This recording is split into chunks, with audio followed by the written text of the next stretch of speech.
aims to ensure that people have access to impartial and objective information. จากต่างประเทศไม่เกินครึ่งหนึ่งออกไปรวมตัวกันไม่ได้จะหาทางช่วยคนไทยให้กับที่ประโยชน์ We are here with you. Through tough times. เชื้อโควิด -19 ไปประกอบ Through conflict. Through happy times. To create an informed and educated society for everyone.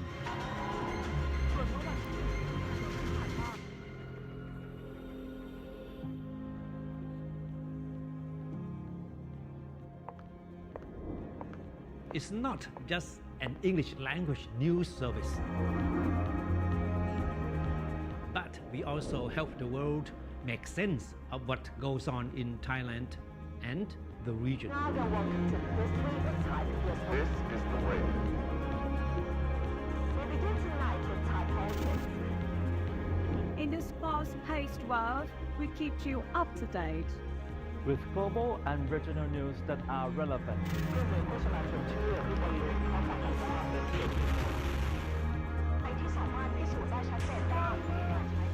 People need facts, accuracy, and knowledge.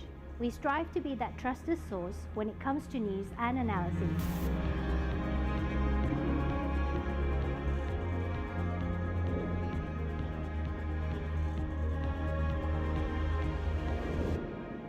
Connecting the world with Thailand. And bringing Thailand to the world.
บริการอ่านให้ฟังโดยเสียงสังเคราะห์อัตโนมัติปั้นอินฟลูเอนเซอร์ท้องถิ่นรีวิวสินค้าชุมชนเปิดตลาดสินค้าไทยตามหาอินฟลูเอนเซอร์ชุมชนรีวิวสินค้าเกษตรสำนักงานนโยบายและยุทธศาสตร์การค้าหวังเพิ่มรายได้สร้างโอกาสทำเงินให้เกษตรกรไทยปั้นอินฟลูเอนเซอร์ท้องถิ่นรีวิวสินค้าชุมชนปั้นอินฟลูเอนเซอร์ท้องถิ่นรีวิวสินค้าชุมชน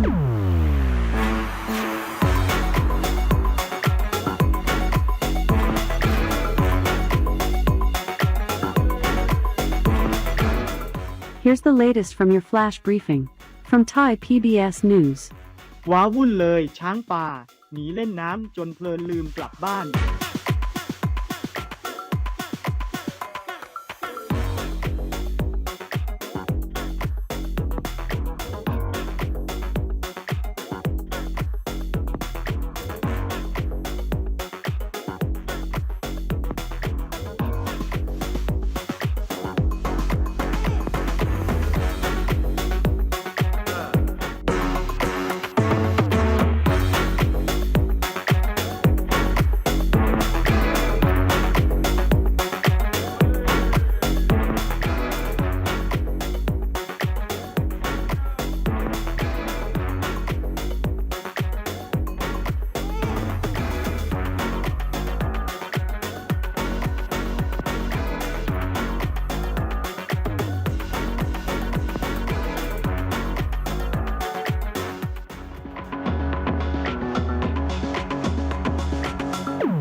ประวัติศาสตร์อาหารกระป๋องปลาแมคเคอเรลได้รับความนิยมในการนำมาทำปลากระป๋องจนกลายมาเป็นปลาแมคเคอเรลในซอสมะเขือเทศ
Good morning. Good morning.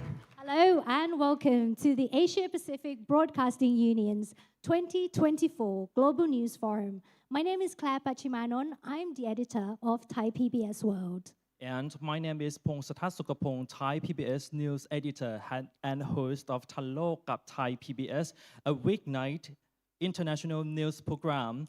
And it's our pleasure and honor to be your MCs today. Claire and I hope you enjoy your stay in Bangkok. Yes, it is a very interesting time for us indeed.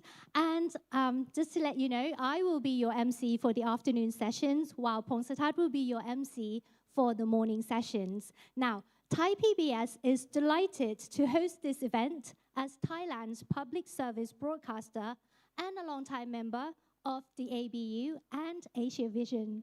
And we want to thank all of you for joining us here at Sukoson Hotel today as we are going to discuss and debate the future of news so that we can learn about the role of AI and the role of social media platforms in newsrooms around the world, Claire.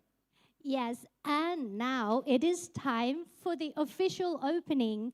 So we have an opening remarks from the director of Thai PBS, Dr. Vilasini Pipitgun.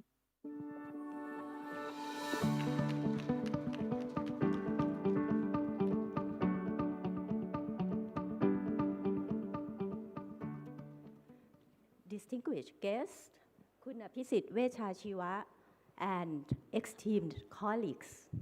Good morning and welcome to the Global News Forum 2024. It is a great pleasure and an honor for Thai PBS, in collaboration with the Asia Pacific Broadcasting Union, to host the significant event.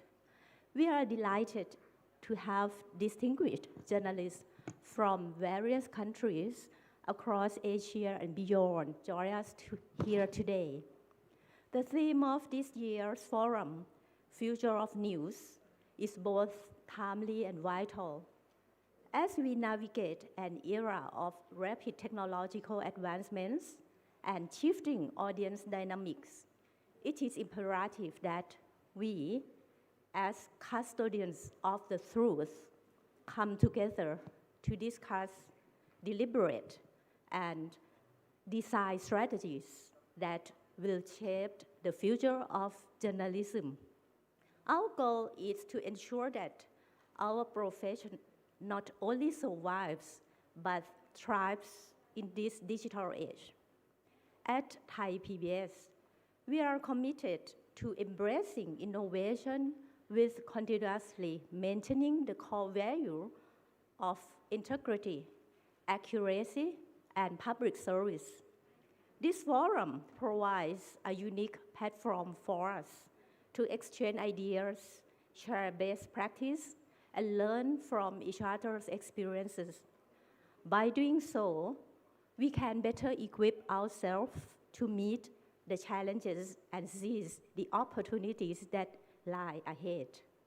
Later today, you will hear from visionary leaders, pioneering journalists, and industry experts. Their insights will undoubtedly inspire and provoke thought. I encourage you all to actively participate in the discussions, engage with your peers, and contribute your perspective to this collective endeavor. I would like to extend my heartfelt gratitude to the Asia Pacific Broadcasting Union for their partnership, and to each of you for your dedication to the noble cause of journalism. Let us work together to shape a future where news remains a beacon of truth and a cornerstone of democracy. Thank you, and I wish you a productive and inspiring forum. Everyone, Dr. Vilasini Pipitgun, the Director General of Thai PBS. ขอบคุณค่ะ And we are very lucky here today, Pongsatat, because Right. we have a very, very special keynote speaker joining us today. The former Prime Minister of Thailand, Mr. Apisit Vechachiwa, and the title of his address is The Future of News, Truth, Courage, and the Importance of Resisting Political Dogma. Please welcome Dr. Apisit.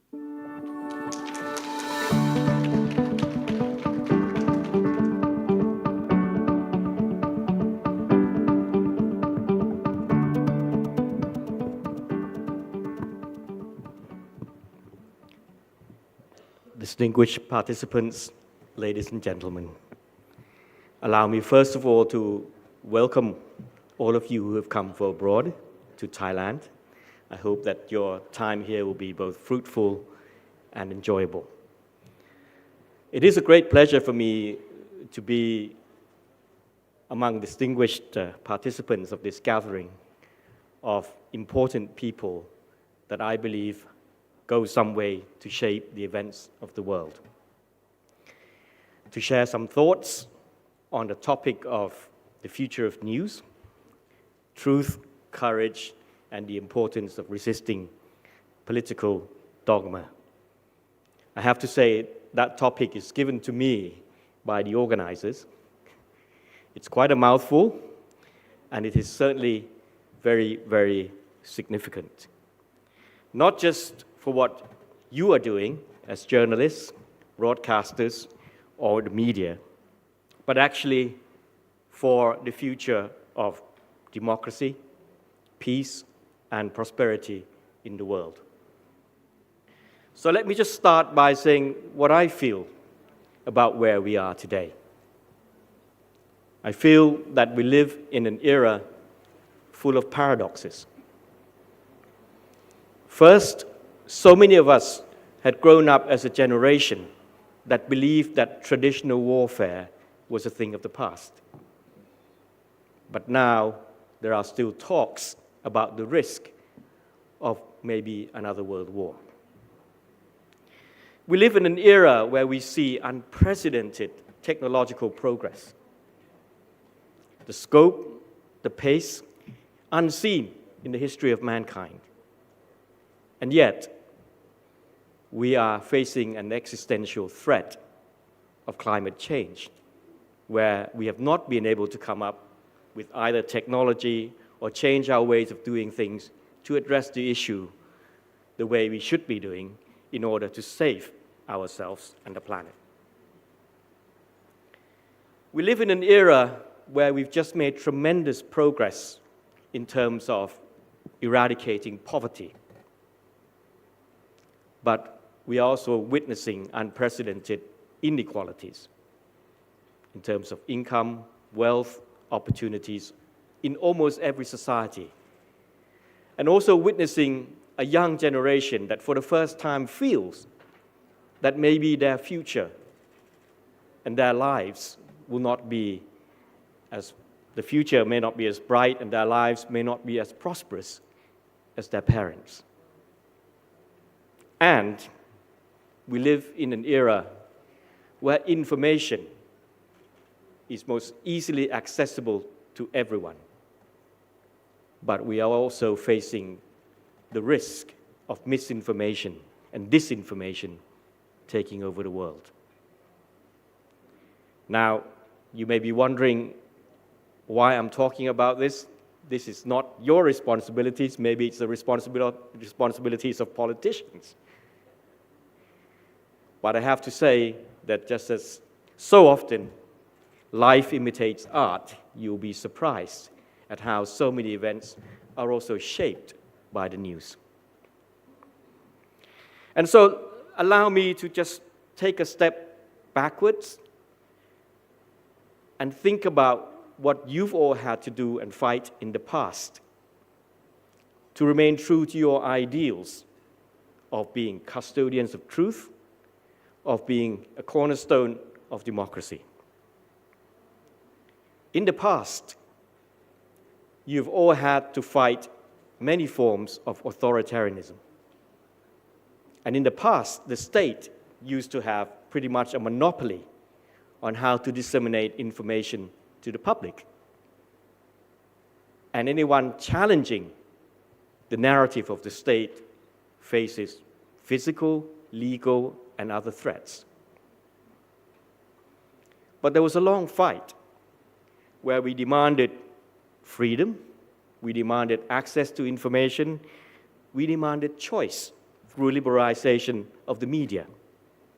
And largely, you and us have all succeeded in doing so, creating a much more competitive and vibrant environment in which the media can operate.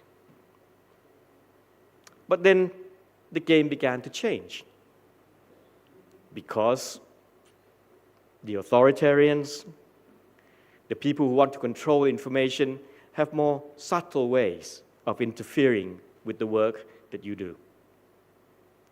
More subtle forms of manipulation, and then through liberalization, because the media also became businesses, one form of interference is through business influence. And the challenge that you now face in trying to do your job, but also having to watch the bottom line. And then technology, as I said, came along, and suddenly everybody in the world had access to information and had the ability to disseminate information. And while perhaps I was one of the people who was rather optimistic about human nature, that this would enable all of us to be better informed. Instead, what we discover is perhaps it's part of human nature to trap themselves in echo chambers, so the world became more polarized, and in political and other conflicts, we then use information as weapons. With the growth of misinformation or disinformation, perhaps one of the topics that would probably be most discussed in a forum like this today.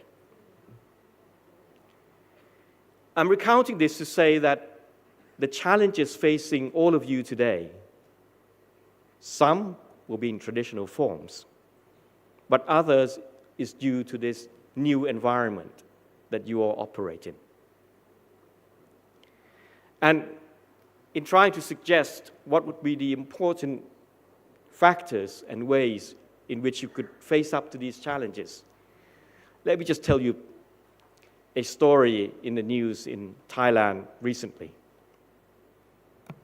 Many of you may know that we just had a process of selection for the new Senate, a system that you don't need or don't want to really understand or know. But the idea was that we would have a Senate that would have representatives from all occupations, including those in the media and, creative writers as one section. And there was a controversy about who qualifies to be a representative of those from the media. Indeed, one candidate that had perhaps the most votes turned out to have experience in the media as somebody who used the public announcement system in her local community and would MC at weddings and other functions. So there was a bit of an uproar from people who saw themselves as professional journalists.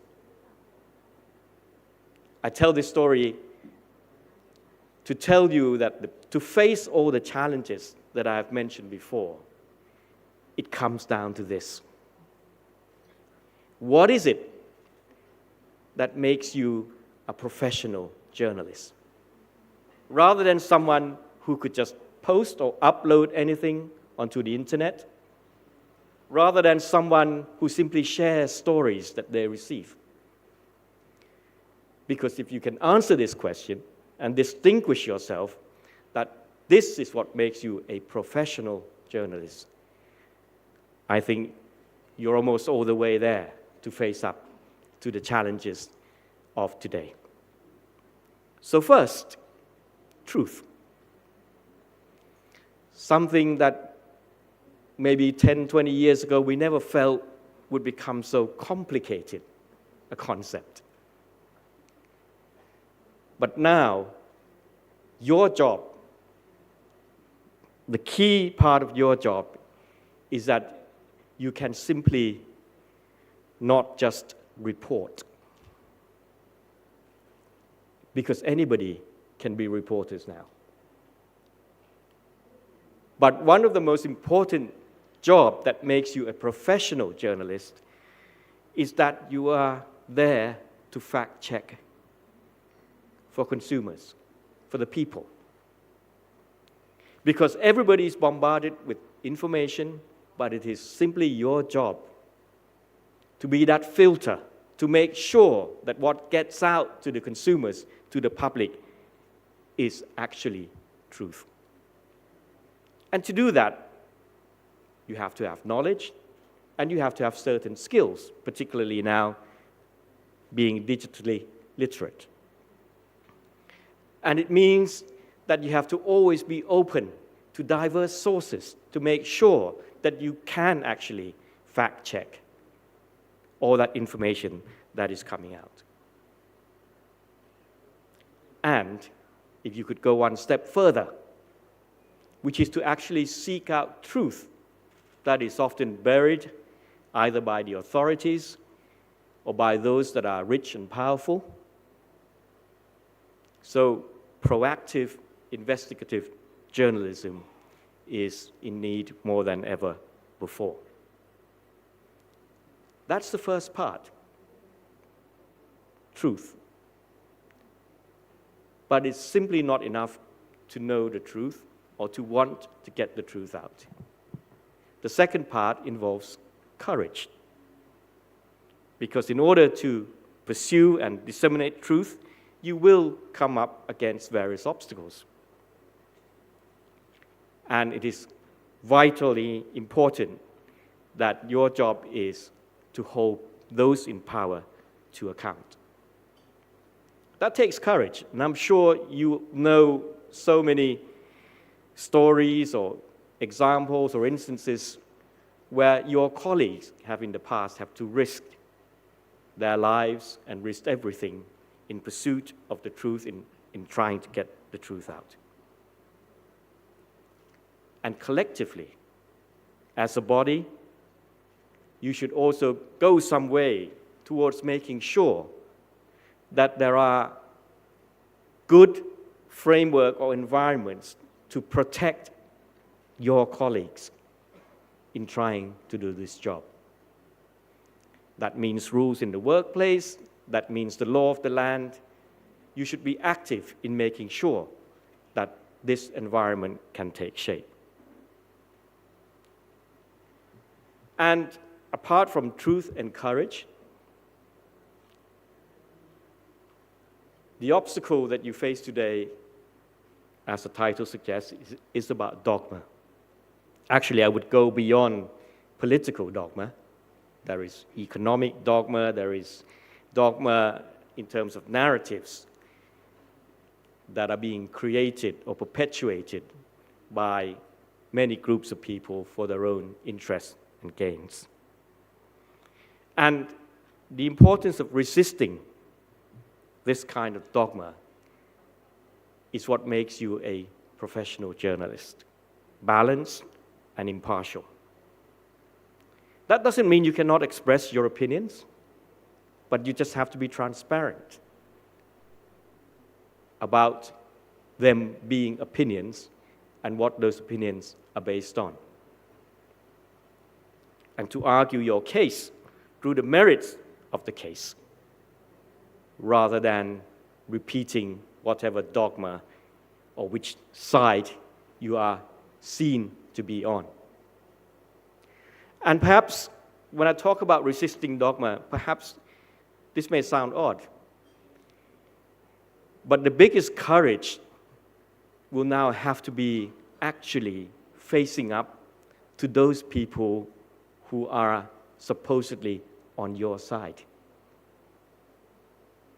I say this because in Thailand, as in many places, because of the polarization due to the echo chamber effects that I've talked about, I find that in many countries, many media outlets now decided that business-wise or for other reasons, it's better to become partisan. Being neutral doesn't guarantee your market. Being impartial doesn't guarantee you a market, and makes you actually the enemies of the extremes. And they're after you first. Which is why I find perhaps the biggest courage it takes now is when you actually call out your own side. The biggest courage to break with the expectations of your audience and supporters when you need to do it to get the truth out. That is something that will be a big challenge for many of you. And I know it's a difficult thing to do. I was certainly one that paid the price as a politician in trying to create this middle ground and actually calling out the things that I think are wrong about what is perceived to be on my own side. But all this, the importance of truth, to find it, to disseminate it, the courage to face up to those that are powerful, and the determination to resist dogma is not only needed, but it is urgent. As I said before, so many of us now fear the risk of widespread violence, conflict, and war. So many of us see the loss of opportunities that could be, despite the fact that human has made so much progress technologically. So it is time to renew and reinvigorate the professionalism of your profession. Truth, courage, and the importance of resisting dogma is the way forward and the future of news. Thank you. Mr. Apisit Vechachiwa, a former Prime Minister of Thailand. And it's now my pleasure to introduce you the Secretary General of the Asia Pacific Broadcasting Union, Mr. Ahmed Nadeem.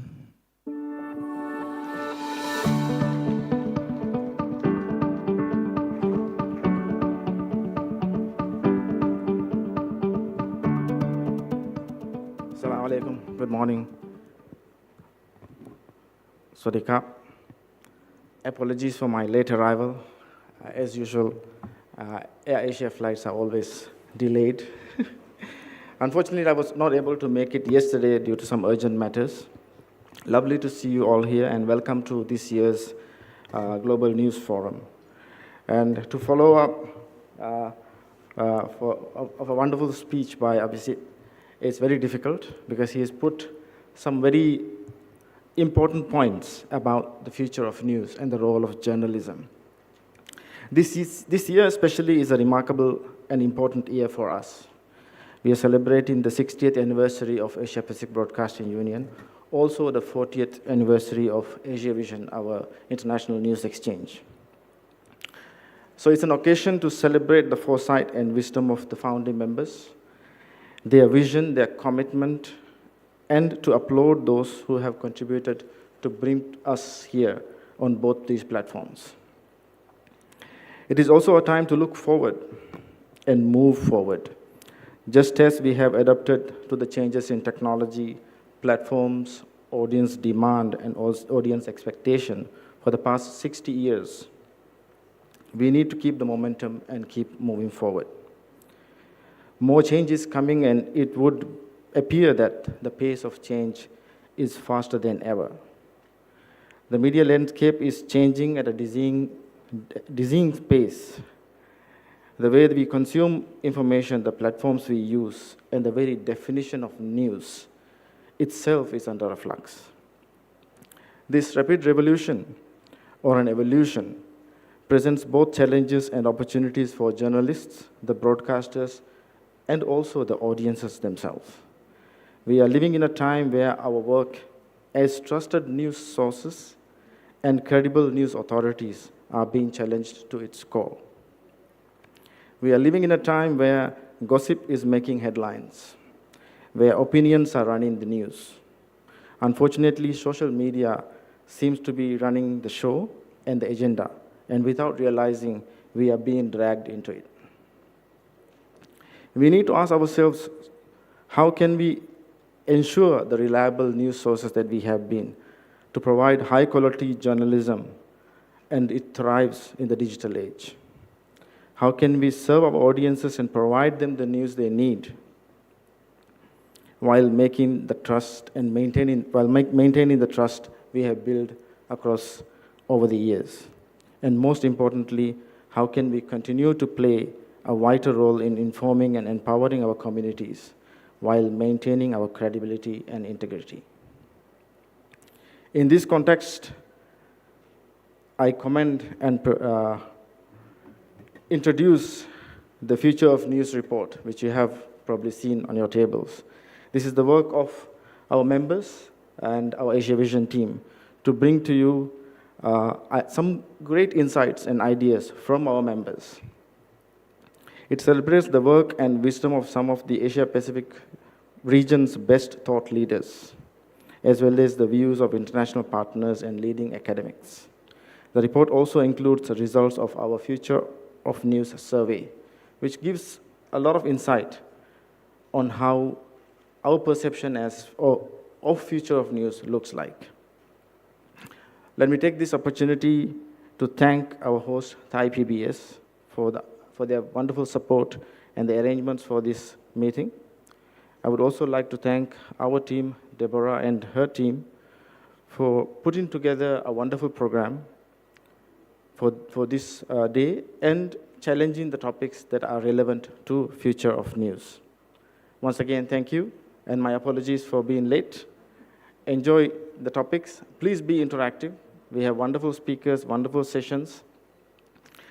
I think future of news, and you can see from the image there, there's a lot of artificial intelligence going to be discussed, and how it's affecting our societies and our views, and broadcasters themselves are going to be discussed.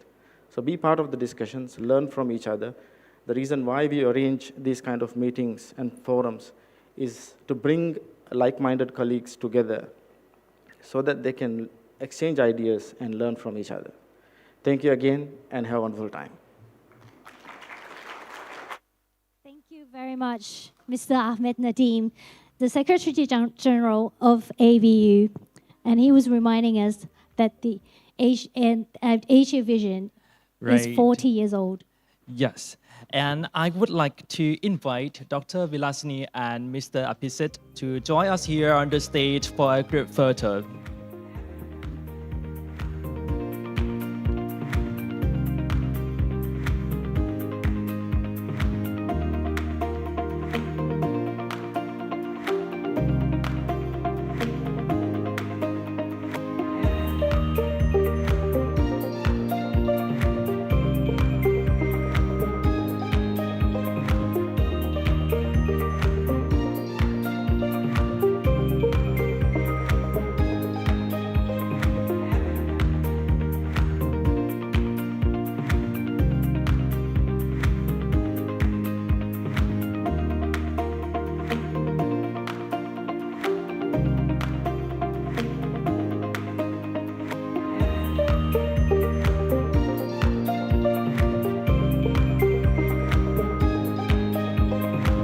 Thank you.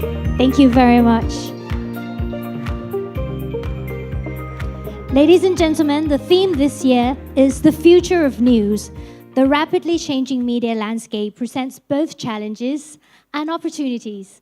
Claire, and the ABU realizes this issue, so we will launch the report on the future of news in Asia and the Pacific too. And I'm eager to explore the definition of this word, Claire.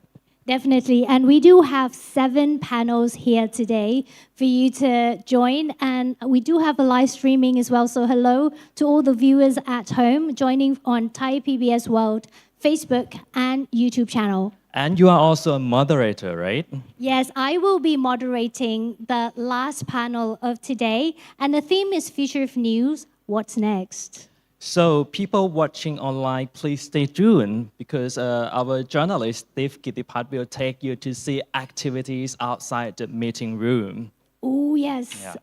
Yeah. Has any of you, we've got games and we've got the goodies. We've got all the souvenirs from Thai PBS outside. So during the breaks, please do not forget to visit our booth. Oh, she got You've got already that. got one. I'm sure they'll come in use. Oh, you've got one as well. So yeah, please don't miss this opportunity. Lots of goodies. Absolutely. And we are about ready to start our first panel. So I'll leave the stage to Pongsatat to look after you this morning, and I'll come back and join you during the afternoon sessions. Thank you. Thank you, Claire. All right, everyone, I'm sure that you have copies of the ABU's report on the future of news in your hands. So now we are discussing all these issues in detail. To moderate the first panel discussion, please welcome the director of ABU News and the editor of the Future of News report, Deborah Steele.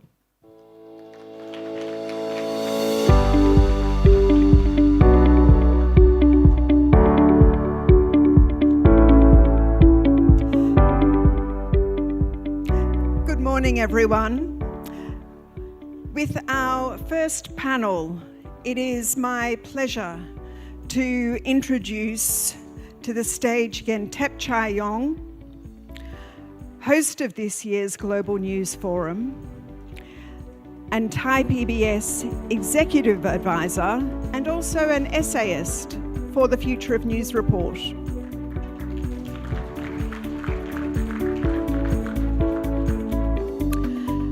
Francis Torrell, another essayist in the report, and the head of ABS-CBN News in the Philippines.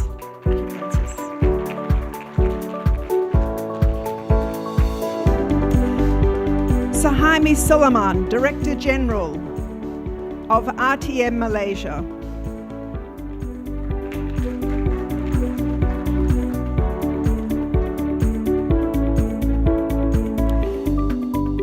Lin Yi Chung, Head of Digital Growth at CNA, Singapore.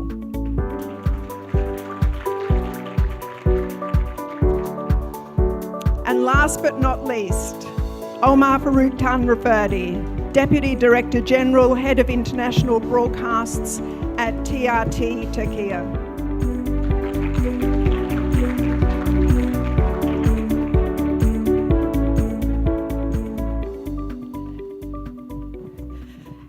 Thank you very much, everyone. Let's begin by you each giving your assessment of what you think is the most important issue as we look at the future of news. Tepchai, would you like to begin? Thank you, and good morning, everyone. I think could I visit the former Prime Minister, our key speaker, summarized them in the whole issue of challenges facing the media quite well. It's so difficult to speak after him. I think one of the biggest challenges that we face at the Thai PBS newsroom, as I mentioned yesterday, are probably common challenges facing newsroom across the globe these days. I mean, we have seen how the digital disruption has changed the media landscape. We are seeing how the changing news consumption behaviors are affecting the way that we present or produce news and present news.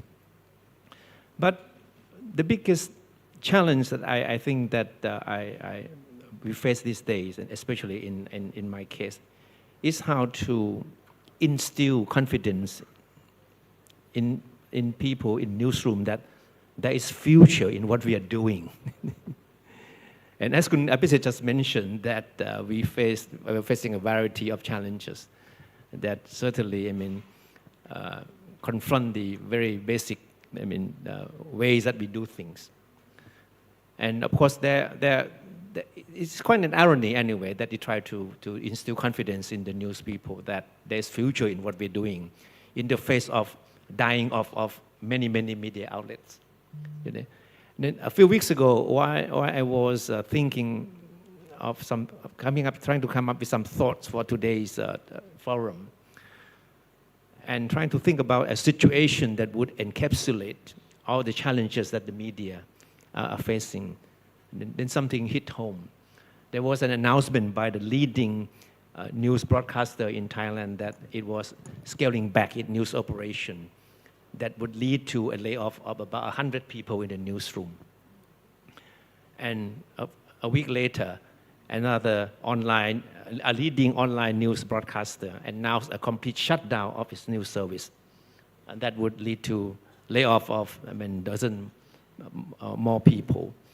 And then the biggest worry is that at present in Thailand we have about 20 plus broadcasters, and their licenses will expire at the same time in 5 years' time. And all indications are that less than half of them will want to have their licenses renewed. So that means that half of the broadcaster will die off. So what does it mean? Because not to talk about the newspapers, right? I mean, most of them have died out anyway in the past few years. So what is most worrying is the fact that there is a potential disappearance of diversity of news sources in the next few years' time. So what does it mean? It means that the role of the media in reporting truth, in being a guardian of truth, and all these responsibilities will be greatly affected by the diminishing number of the established media outlets. And especially the role of the media as a watchdog in holding those in power accountable will also be affected. So this is a fact on the ground that certainly challenge the idea of trying to instill confidence in the people that there's future in what we are doing. And what should be done? Okay, I'll save that for the next round maybe. All right. Thank you, Francis. Yeah, hi, good morning, everyone. So I prepared a brief presentation of what is the challenge that faces media. So I summarize it into 4. That is reach, revenue, relevance, and to a certain extent, respectability. Because less people are watching us, therefore our reach has become less. TV advertising revenue is going down, and yet we're getting centavos from digital platforms. Our relevance, there's news avoidance, there's news fatigue, there's news aversion. It cannot be denied. And audiences are now preferring content creators and influencers versus mainstream media, and that affects our respectability. So if you look at this is data from our research. In 2010, 14 years ago, TV news was a major source of information, with community conversations following next, newspapers and tabloids next. Just 17 years later, you see TV news as a source shrinking and digital news expanding. But if you see now, 2024, after the pandemic, and in our case, after the shutdown of our station, TV news as a source has become even less, with digital communities, meaning social media, as the leading source of information, and digital news third. Sadly, newspapers and tabloids in the Philippines support a fraction of our information needs. And actually, they're also diminishing. So what can we do, and what do? We protect and optimize our legacy. We continue to improve what we have and what we own and operate. That is our newscasts, that is our website. This is not reliant on any social media platform, yet it is our own. Whatever the platforms happen or do, we have our own legacy platforms. Yet, we also have to improve and expand our reach on digital, Facebook, TikTok, YouTube, all the other social media platforms. We need to be there. And we have to tell stories in a different way that will capture and captivate audiences. Social media is not the enemy. It is a portal by which they will consume our news. And so it is still the story that matters in whatever platform we have. As if our woes are not enough, we also have to contend with false information and fake news. And I think unions and organizations like this is very important. We have to band together to counter false information. And I'd like to end my presentation with this quote from the Reuters study from Leah Korsgaard, editor-in-chief of the Zetland in Denmark. I worry that journalism as a business has been too slow to reorient and rethink its role and purpose. People don't miss journalism, but journalism miss people. And that is the challenge to all of us, to bring them back to credible sources of information. Thank you.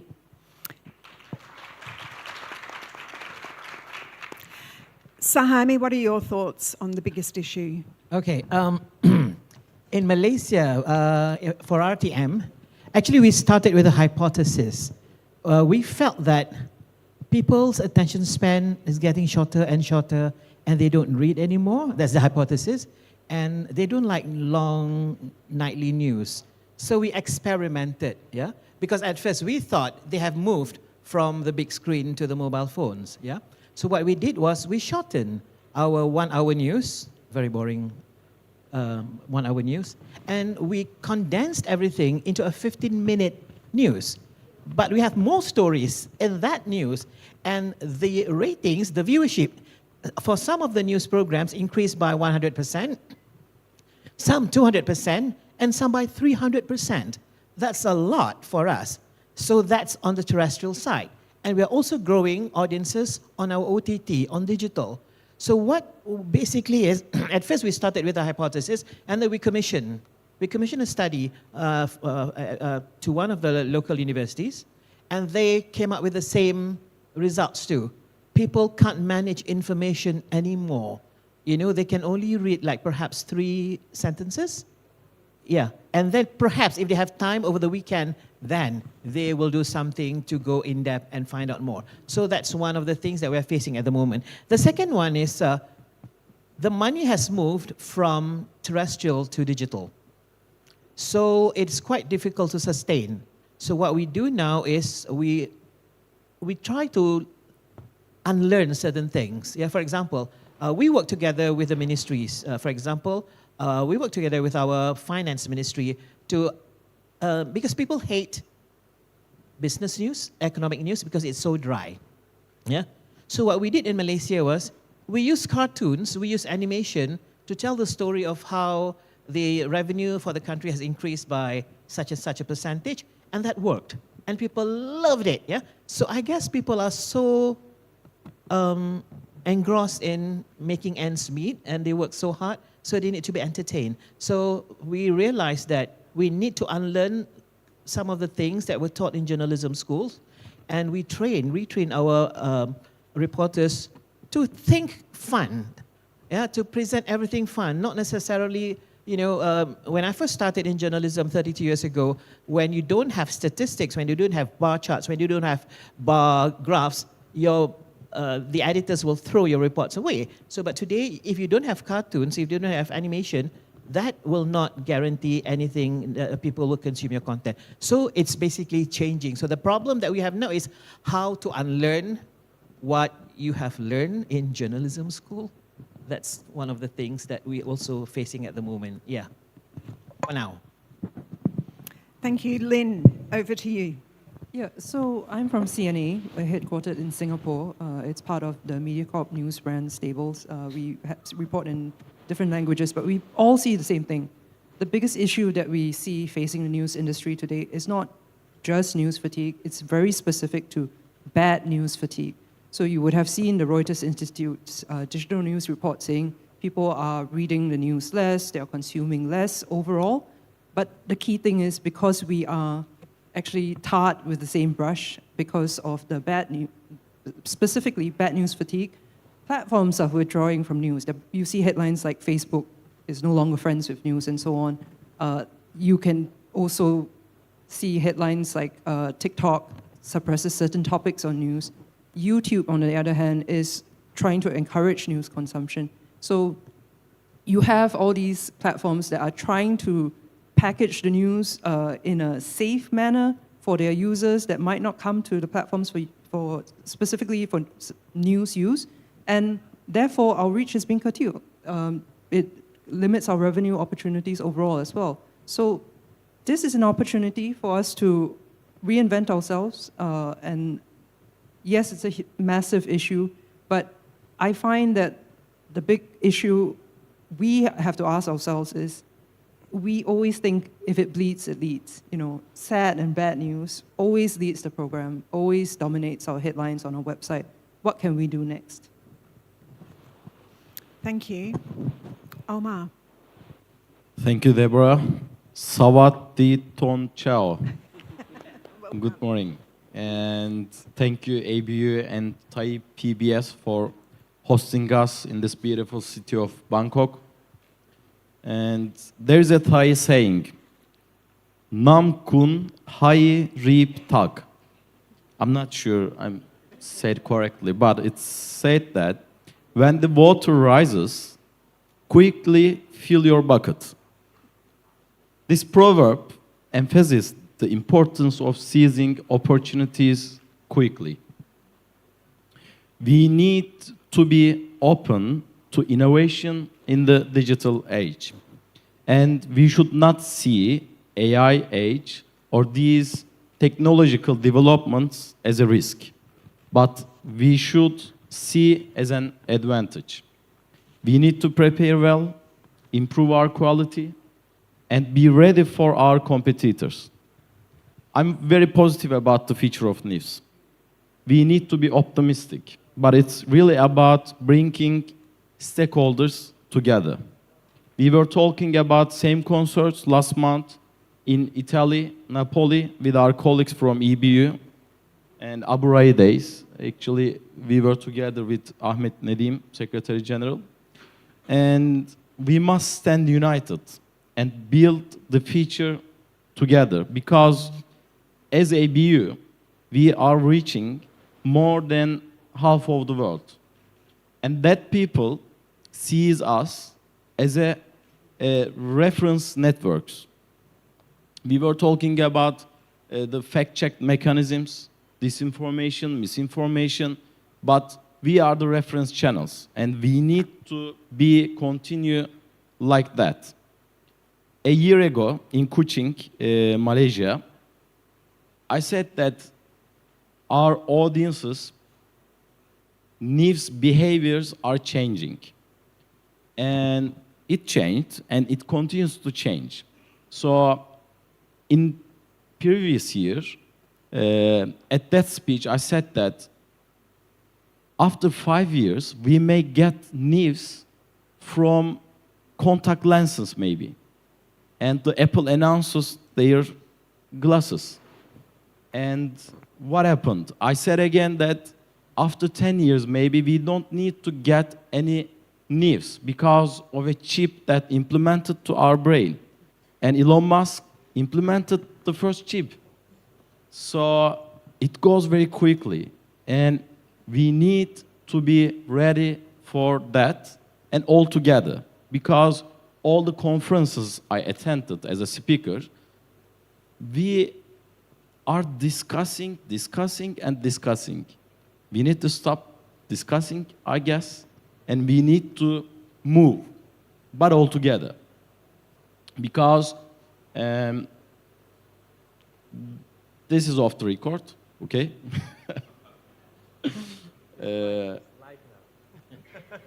So, there, the big tech companies, this is another issue.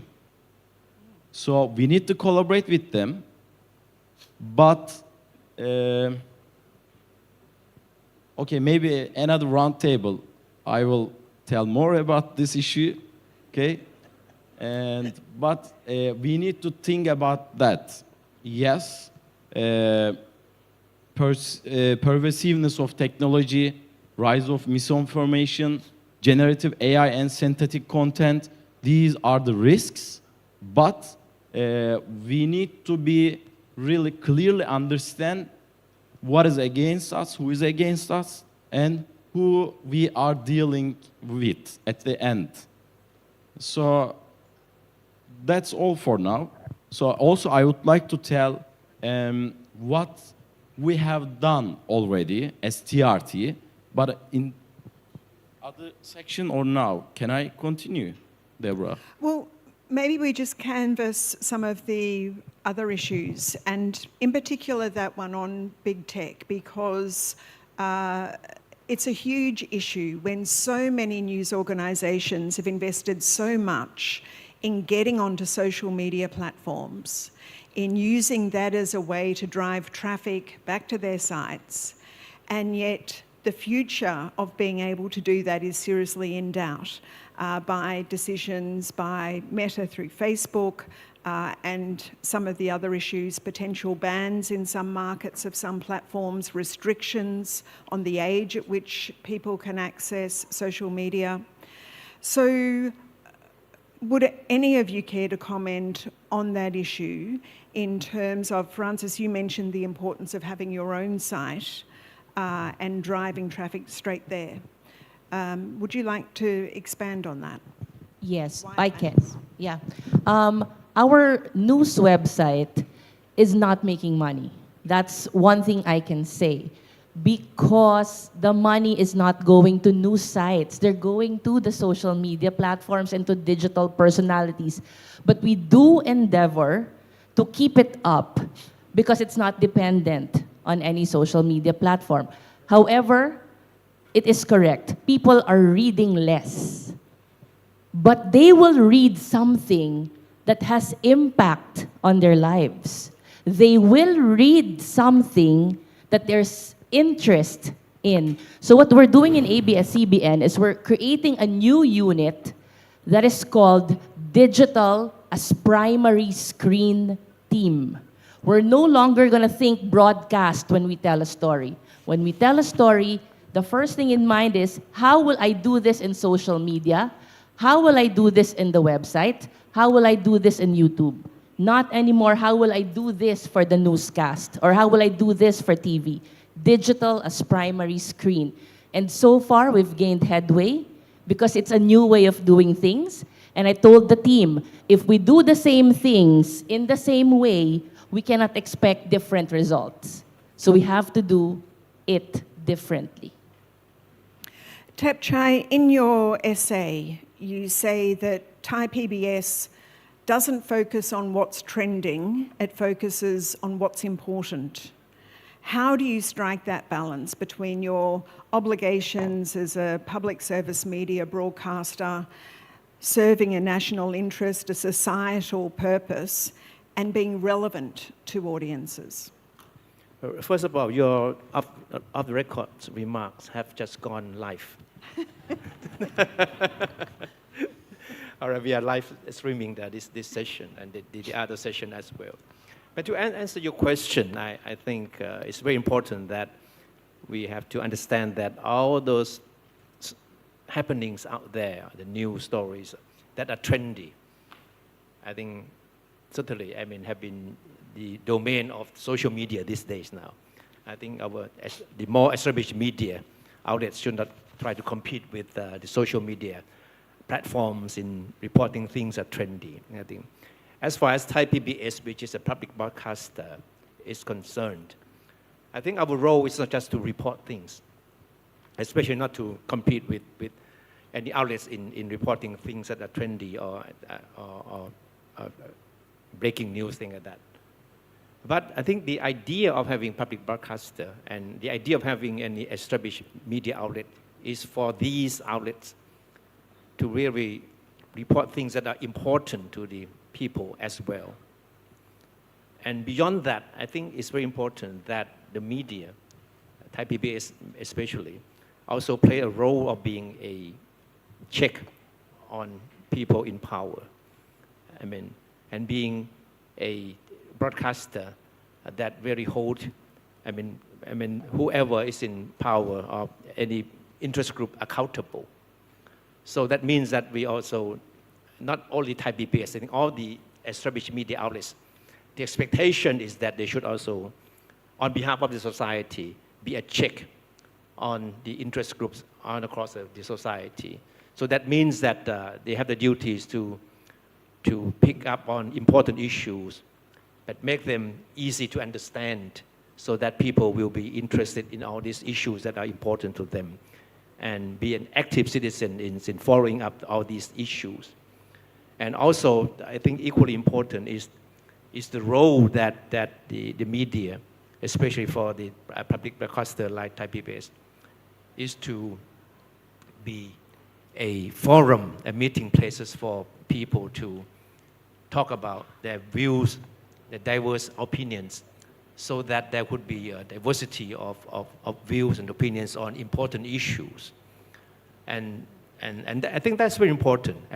For the mainstream media, to distinguish themselves from the rest of the media landscape is to be recognized as the sources of information that can be trusted and can be seen as the representatives of the society in keeping people in power in check. Yeah. Thank you. Sahami, you've been undertaking a huge change project at RTM. How are you positioning RTM for the future? How do you see it developing? I didn't go to journalism school. I studied marketing and I did my MBA and I came back and then suddenly I became a journalist. Moving forward, I think, journalists are trained, what, where, when, why, how, tell the story, complete, you have the sense of completeness and all that, yeah? But there's one thing missing. This is what we are doing right now at RTM. Most of our reporters right now, they are forced to think like marketeers, meaning that's why I love the points brought by Francis. If that thing is very, very important to them, they will read. Yeah? So it is how you tell that story that's important to them. In fact, I think in this afternoon, there's a session where the people, the audience will determine what you would want to select as your main news. And I think that's superb, because that's the approach that we are actually using at RTM, which is the national broadcaster. So our reporters now are trained to think like marketeers. And if not, nobody would want your story, even though it's like an earth-shattering story from the point of view of an editor. Yeah, if it's not, because you go back to the definition of marketing, which is basically fulfilling the needs and wants of your customers. So you have to get the stories from their point of view, and if that story is not important, don't bother. You know, they will actually go to some of the celebrities and get content from there. So that's basically what we are doing at RTM, and it has worked for us.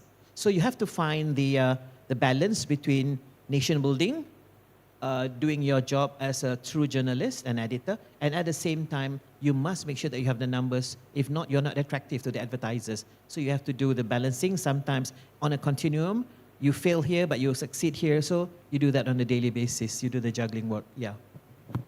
One of the issues that came up in the Future of News survey appears to be a lack of understanding in newsrooms by journalists and producers at that level about what is happening in the industry.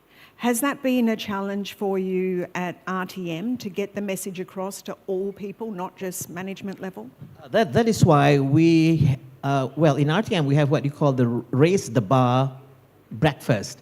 Raise the Bar breakfast is, you know, sometimes we are very biased. We only call certain editors to your daily editorial meetings, you know, but you never call your driver or your cameraman, because they are the ones actually out there consuming the news. Sometimes the ideas from the people who drive your car or from your security guard, they are the ones who actually will determine whether your news will be consumed by the people outside. So we open up, so I have breakfast every single day with my staff, and that's why I'm fat. Because that is the session where you actually get all those information and the feedback, yeah. So that is how you bring back all those experiences, you bring that to the editorial meeting, then only you'll be successful. And we have seen that implemented, and we like the results that we are seeing, actually. Thank you. Lynn, at CNA, what's your focus in preparing for these changes and use of tools through generative AI? So for us at CNA, we are not just a digital-first organization, we are an audience-first organization. So we decided a long time ago that TV needed to be reinvented. We cannot depend on the ratings to figure out our audience. So we decided, let's make sure that anybody who wants to watch our video content, be it current affairs programming or news packages, or live crosses that are recut and so on, can watch it anytime. So we've customized a tool with a third-party vendor, and it's called AI Smart Cut, and we can roll the video just to give you a sense of what it is.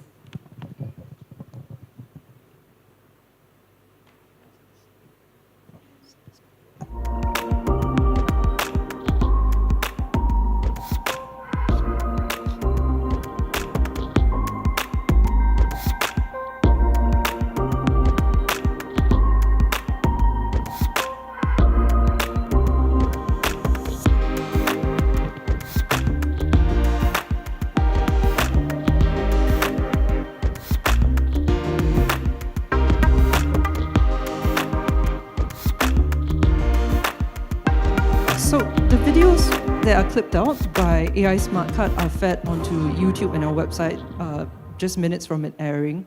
And we just have our TV journalists write the title and description because they know their work best. It also feeds our CNA TV app. The key thing for us is that we decided, okay, if I don't know that much about my viewer, what can we do? So we decided to make our TV content modular. People don't want to watch an entire bulletin. Sometimes they just want to look for specific things.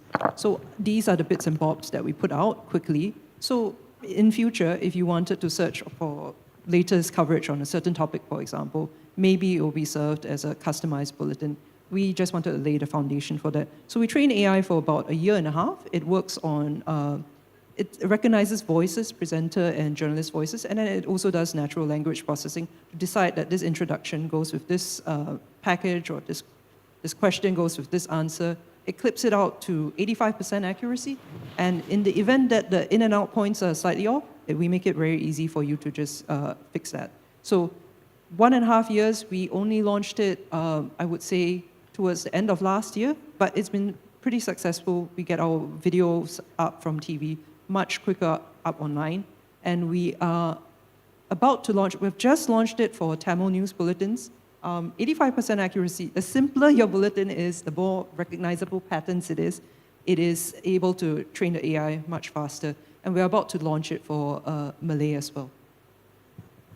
Wonderful, thank you. Omar, what opportunities do you see at TRT? Thank you, Deborah. And so I just would like to give an example about what we faced with these big tech companies, actually. And on the last year, 7th of October, everyone knows what happened in the Gaza issue, the massacre. And we are really on that issue to spread the news around the world, what is happening in Gaza. And we were producing contents, and when we woke up, suddenly, one of social media platforms just deleted our contents without any warnings, just put some limitations. And when we discussed deeply about what happened, they cannot give us any reason for that. So that's just their rules. So actually a political issue for us. And we witnessed this thing too many times. So we decided then, instead of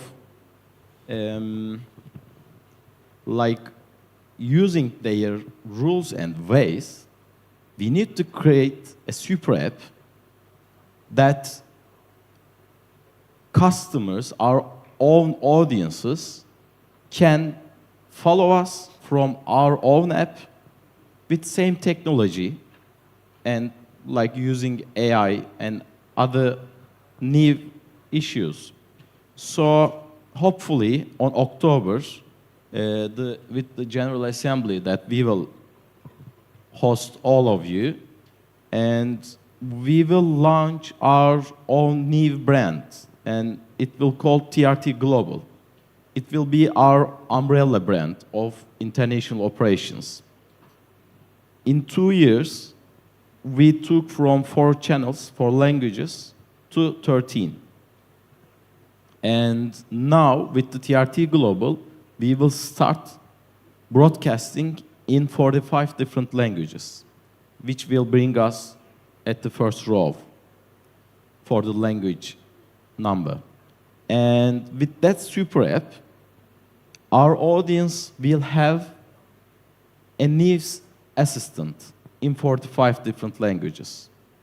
So you can ask for, please give me, TRT Global, please give me like 3 minutes news brief. What is happening in Gaza? What is happening in United States? How is Biden right now with COVID-19? So, and you know, he's ill now. And so it's your private, customized news assistant driven by our TRT's own AI. So what we did actually, we have created our own LLM engine, AI engine. We put 5 years back archive with the machine learning that our AI now can produce news as well. But of course, we are not trusting it yet. But maybe after 3 or 4 years, we let our AI to produce news by itself as well. So what else we have? We have changed our all workflow, organizational charts, just to create more efficiency in our organization. So with the help of these new technologies, hopefully millions of our audience will follow us through our own app. So also, it's a leak for you. Our app will be like not the usual websites or apps that you are using right now. It's like scrolling, okay, the first time. And so we choose to create our own way, and hopefully we will be achieved to do it. And on October, you will hopefully use our application. And so we will serve our audience in 45 different languages. This is another opportunity to get news all around the world. That leads us to cover nearly more than 85% of whole world spatial content from the regions. So with 5 minutes to go, I'd like to ask all of you, as news leaders, as CEOs, what your advice is to people in the room on how they prepare for the future.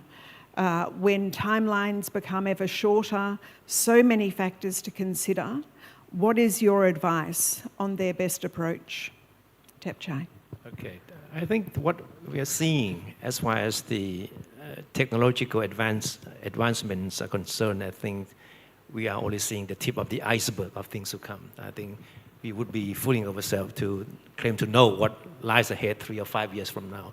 But we know that things are changing very fast. And what I see also as an opportunity as well is that there will be a trend toward more customization and localization and personalization of news, ahead of us. So that should, provide a good opportunity for established media, to take that opportunity, to really present things that really meet that kind of need in the future. But in doing so, we should also be aware of the need to avoid creating echo chambers and confirmation biases. But I believe that the more established media outlets will be in better position to really, offer that kind of services, more localized, more personalized, more customized, but with the contents that will enlarge the people, the knowledge or understanding of the things that are going on around them. I think that should be one of the ways forward. Yeah.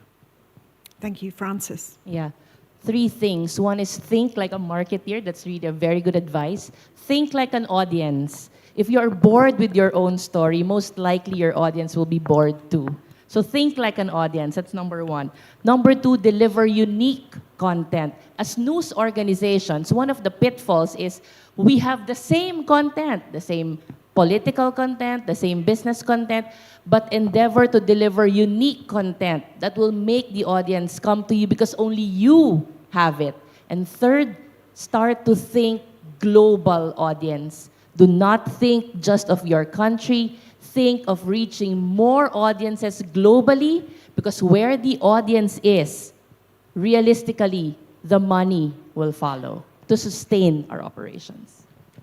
Sahani. I will just repeat what Francis just said, because for us, it is basically about moving forward, get the AI, get the robots to do all the menial work for you, the transcribing, the scripting. You have to think, you do higher level thinking. This is the marketing part, the storytelling part, and most importantly, I think you said it right. Differentiator. What is your differentiator and what is your unique selling proposition? And for us, we are moving to the export market because that's where the money is. And just one example, a very short example. The population of Malaysia is 34 million.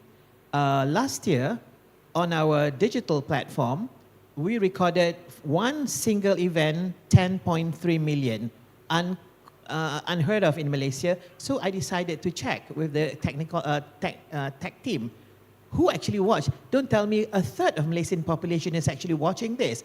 Actually, it was a football match between Indonesia and Thailand. I think it's the finals of the SEA Games.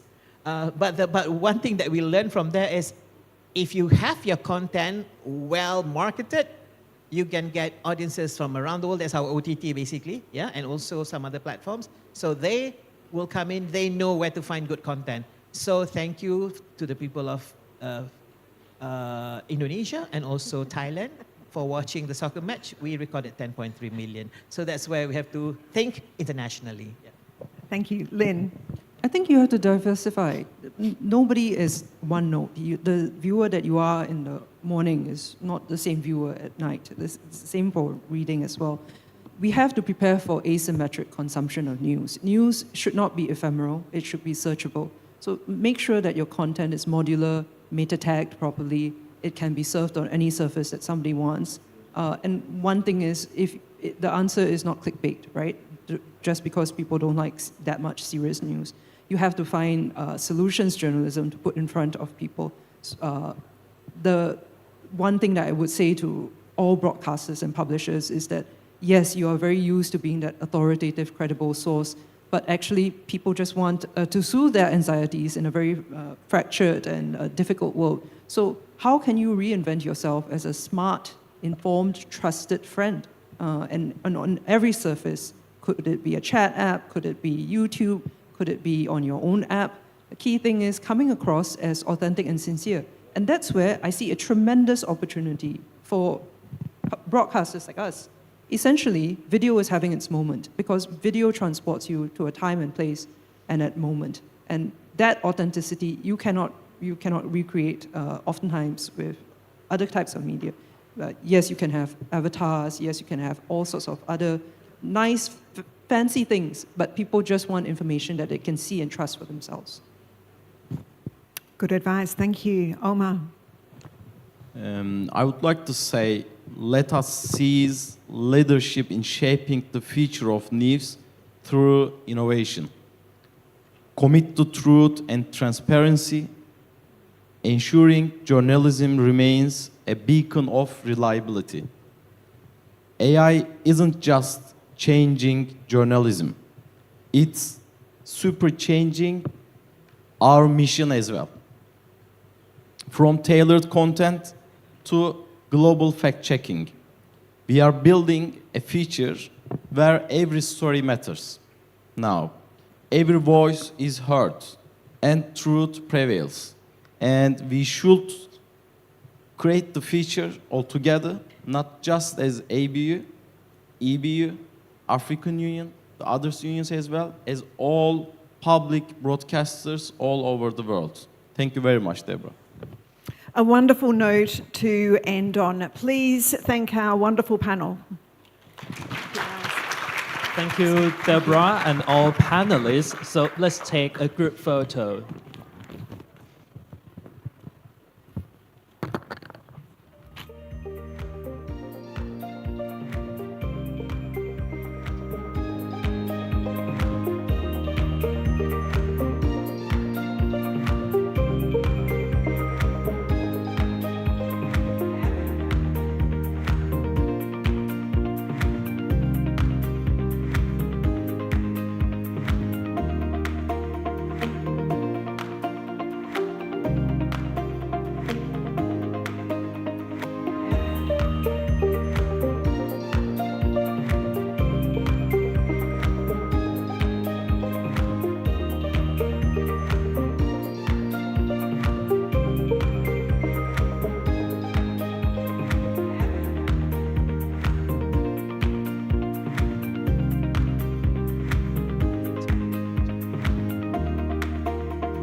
Thank you very much, everyone.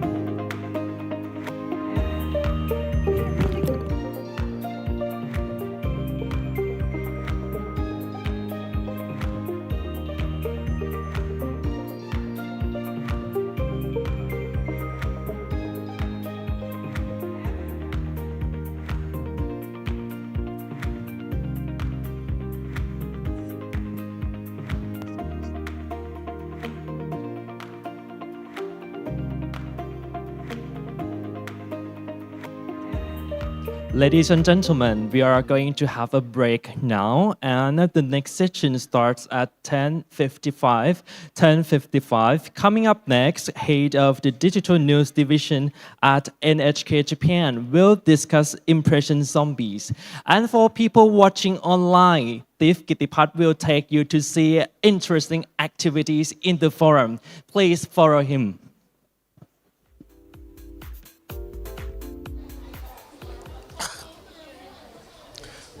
Very good morning, everyone. Welcome to the Global News Forums on the topic of the future of news with Thai PBS World and ABU. So, after you watching the first panel on the topic of CEO News Leader Forum, the future of news by the 5 news leaders from 5 organizations, from Thai PBS, from CNA, from ABS-CBN News, from RTM, and from TRT from Turkey. Right now, we are waiting for another 6th panel. Thank you everyone for staying with us until now. And please, I hope everyone to stay with us until the end of the day, until the 7th panels of the day. So you're now with me, Kitipat Sukhjit, the content creator and news reporter of Thai PBS World. So right now, while we are waiting for the 2nd panel to start, I would like to advise you another 7 panel we are waiting for. We have the 2nd panel, we have generative AI, the new paradigm. On the panel 3, we have the social media tango, the changing relationship between news organizations and social media companies. The panel 4, we are going to have Thai PBS Forum, Truth, Trust, and Democracy. The panel 5, we are going to have climate change in the newsroom, more disasters, more emergency coverage. Panel 6, we are going to have the battle of relevance, listening to and learning from audiences. And panel 7, the last panel of the day, will be the future of news, what's next? So before we are going to the 2nd panel, I'm going to bring you here to show what we are provide you and what we are going to show you from Thai PBS. So today at the Global News Forums, we have 4 sectors of Thai PBS. Here we have CC, or Corporate Communication Department. We have Content Creative Bureau. We have Digital Media Department. And we have Thai PBS World. So we are going to start with the Corporate Communication Department. Sawasdee krab. So this is the Corporate Communication Department, or CC. So she's going to talk in Thai. I will translate for you. So so I'm going to ask her what is CC and what do they work.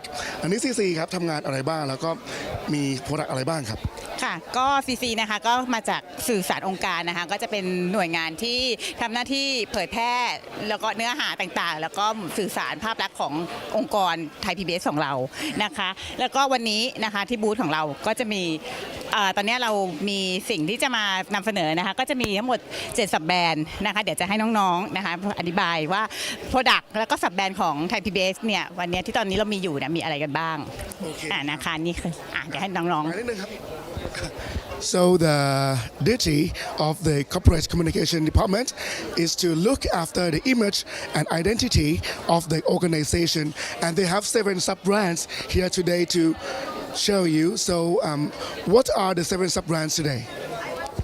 มีอะไรบ้างครับ สับแบรนด์ของเราต้องบอกก่อนนะคะว่าไทย PBS ค่ะเราเป็นสื่อสาธารณะเนาะแล้วตอนนี้ค่ะเรามีวาระหลักที่เราตั้งใจที่จะเหมือนขับเคลื่อนในปีนี้นะคะในเรื่องของ mental health deliberative democracy แล้วก็ soft power เรามีผลิตภัณฑ์และบริการมากมายนะคะในเรื่องของที่จะให้ครอบคลุมกับประชาชนเป็นหลักนะคะเพื่อของประโยชน์ของประชาชนเรามีทั้งpodcast นะคะเรามีวิภานะคะแล้วก็เรามีไทย PBS Kids นะคะแล้วก็จะมีอีกมากมายหลายอย่างแต่อย่างวันนี้ค่ะที่เรานำเสนอผลิตภัณฑ์บริการที่เอามาโชว์ในวันนี้ค่ะก็จะมีในเรื่องของคอนเทนต์จากสำนักสร้างสรรค์นะคะไม่ว่าจะเป็นในเรื่องของละครสารคดีต่างๆแล้วก็จะมีในเรื่องของวิภากับ The Visual นะคะก็จะเป็นแอปพลิเคชันเป็นแพลตฟอร์มที่เดี๋ยวเขาจะมีหน้าตามาให้ดูกันนะคะว่าจะเป็นยังไงบ้างแล้วก็จะมี Thai PBS World ด้วยเหมือนกันค่ะAlright, so she said that there are 3 main focus of Thai PBS this year. They have mental health, deliberative democracy, and soft power with the 7 sub-brands here. As you can see, The Active, Thai PBS World, Thai PBS Kids, Art and art and entertainment, yes, Thai PBS podcast, and Vipa with its OTT services. So here today, we have like 4 products to provide for you, to show you. Like we are going to start first with the Content Creative Bureau. So I'm now with the director of the Content Creative Bureau. สวัสดีครับครับสำหรับรายการครับมีอะไรเป็นประเด็นบ้างครับช่วงนี้ครับต้องบอกว่าสำนักรายการเราเนี่ยเราผลิตเนื้อหาหลักๆอยู่2ประเภทนะครับก็คือสารคดีและละครหรือดราม่าซีรีส์นั่นเองนะครับสารคดีเราเนี่ยเราผลิตสารคดีที่เน้นนะครับเรื่องธรรมชาติและสิ่งแวดล้อมนะครับเราพูดเรื่องธรรมชาติในแบบมุมมองที่เป็นมุมมองแบบคนตะวันออกพูดแบบผ่านปรัชญาตะวันออกนะครับซึ่งเป็นรูปแบบใหม่ๆนะที่เราไม่เคยมีที่ไหนเคยทำมาก่อนนะครับเราพูดเรื่องซอฟต์พาวเวอร์เราพูดเรื่องภูมิปัญญาของคนตัวเล็กตัวน้อยนะครับที่ถ่ายทอดออกมานะครับเป็นภูมิปัญญาแบบไทยนะครับถ่ายทอดออกมานะครับเรามีละครที่พูดเรื่องประวัติศาสตร์ของไทยเรานะครับแต่เป็นประวัติศาสตร์ของคนที่ขับเคลื่อนเรื่องความเท่าเทียมสิทธิของสตรีนะครับเรามีละครเรามีทั้งสารคดีนะครับมีความหลากหลายมากมายซอฟต์พาวเวอร์ตอนนี้ของเราที่น่าสนใจอีกตัวหนึ่งก็คือเรามีสารคดีเกี่ยวกับอาหารไทยชื่อว่าอร่อยมาร์กอร่อยมากอร่อยมาร์กอร่อยมาร์กมาร์กคือชื่อของมาร์กวีนนะครับอินฟลูเอนเซอร์ดังที่พูดเรื่องอาหารใช่นะครับอร่อยมาร์กเนี่ยเราเอาคำว่ามาร์กวีนกับผสมกับอร่อยไทยเรามามาร์กวีนเนี่ยเขาจะมานำเสนอเรื่องอาหารไทย5 เมนูที่เป็นเมนูยอดนิยมของโลกและเบื้องลึกเบื้องหลังมันคืออะไรซึ่งติดตามได้เลยครับของเราAll right, so the Content Creative Bureau, they are now focusing on 2 main programs. Firstly, the documentary, which is providing about the environment and nature, which talks a lot about the Eastern philosophy and also the local wisdom of Thai people, of the localization, and the drama, which they focus on the history, and it's not the normal history, but the history about the human right in the past of Thailand.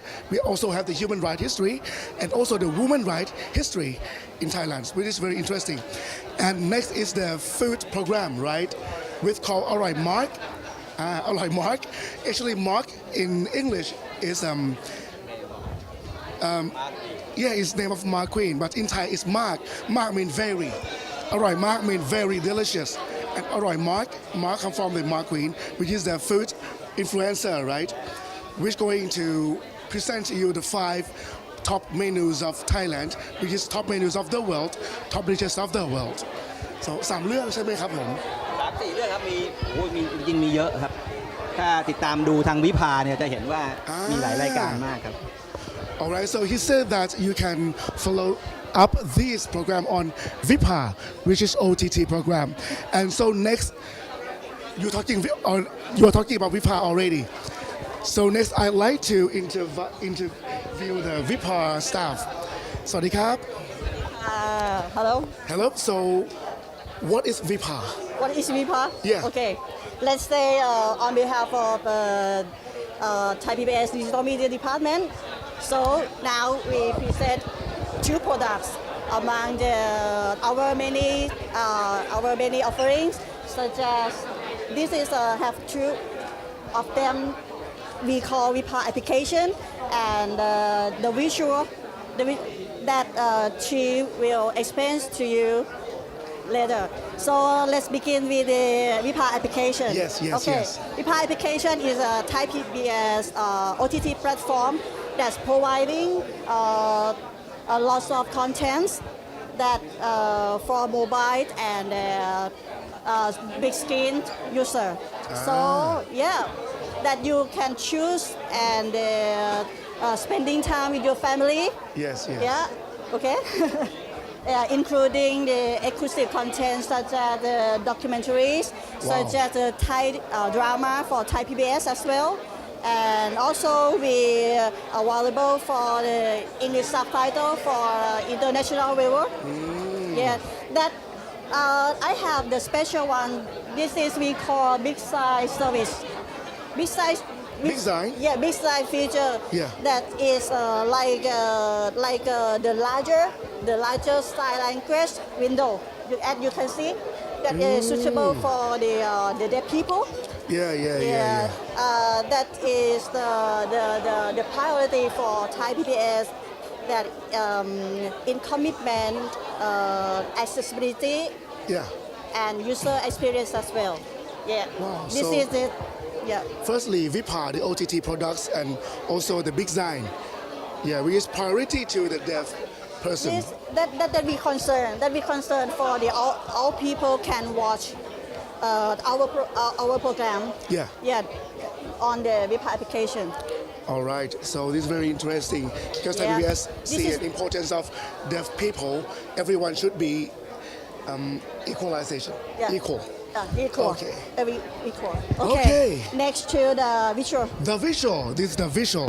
สวัสดีครับ สวัสดีค่ะสำหรับ The Visual นะคะถ้าเราไม่ The Visual เนี่ยนะคะเรารู้อยู่แล้วเนาะในยุคตอนนี้ปัจจุบันเนี่ยเป็นยุคแห่งข้อมูลข่าวสาร ครับ ดังนั้นเนี่ยจะมีข้อมูลมากมายซับซ้อนแล้วก็เยอะเต็มไปหมดเลย ดังนั้นเนี่ย The Visual ค่ะก็เลยเกิดขึ้นมาแล้วก็มีความคิดที่จะท้าทายกับเป้าหมายเหล่านี้นั่นก็คือการที่จะใช้ทักษะของสกิลด้านของว่า analysis และการวิเคราะห์ เพื่อมาทำให้เกิดการเข้าใจที่ง่ายขึ้น ดังนั้นเนี่ยเราก็เลยคิดกันว่าการที่จะนำเสนอข่าวสารในรูปแบบออนไลน์บนผ่านเว็บไซต์เนี่ยค่ะจากการที่ปกติที่เราจะเป็นคอนเทนต์ที่เป็นเทคล้วนเราเปลี่ยนรูปแบบใหม่ เรานำเทคแล้วก็ข้อมูล Data เหล่านั้นนะคะมาทำให้เป็นวิชวลที่เคลียร์ขึ้นชัดขึ้น และเห็นปุ๊บแล้วสามารถเข้าใจในเนื้อหา โดยทั้งหมดของเนื้อหาของเราอะค่ะจะสะท้อนประเด็นของสังคม รวมถึงประเด็นที่เป็นคนพูดถึงและไม่ใช่แค่ในประเทศไทยนะคะรวมถึงประเด็นสังคมที่ในต่างประเทศด้วย ทั่วโลกด้วยใช่ไหมครับ ค่ะอย่างยกตัวอย่างเช่นหนึ่งเรื่องนี้นะคะตอนนี้เนี่ยจะเป็นเวอร์ชันภาษาไทยแต่ในอนาคตจะมีเวอร์ชันภาษาอังกฤษด้วย ซึ่งเป็นเรื่องเกี่ยวกับเรื่องของโรคร้อน ถ้าเราได้ดูก็คือ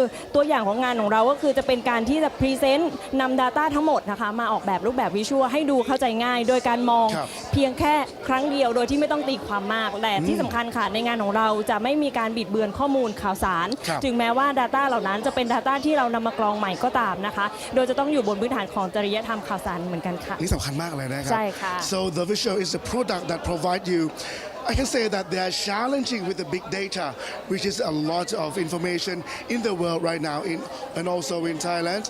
And okay, so the visual is the big data program with challenging with the big data, and they are going to make it into the visual. Into the visual, and people can understand the thing easier, and people can watch it and see it, and it's like you're working with the big data. Yeah. A lot of data. Visual driven story. Yeah, the visual story. And also มีภาษาอังกฤษด้วยใช่ไหมครับ Yeah. And they also provide in English ตรงนี้มีไหมฮะ Yes, here they are talking about how the kids in Thailand have to carry the bag each day. Yes, how many kilograms? There, 22 kilograms per day. And here they are talking about how carrying the bag each day can harm their health. All right, ขอบคุณมากครับผม It is very interesting product. ขอบคุณมากครับ All right, and we are now with Thai PBS World. Here there is Kun Ahmed Nadeem and Kun Tep Sayong, the panel discussor at the moment. So right now we are at the English news service of Thai PBS, Thai PBS World.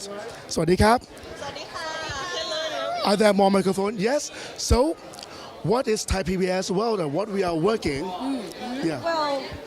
Well, many people they are kind of like confused between Thai PBS and Thai PBS World, right? Yeah. But we actually the same organization.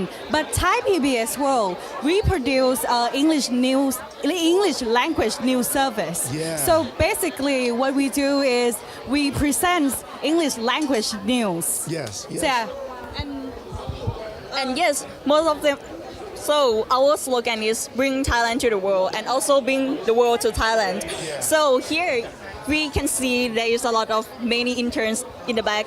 So of course that our department provides the news and other content that conclude many language and diverse content.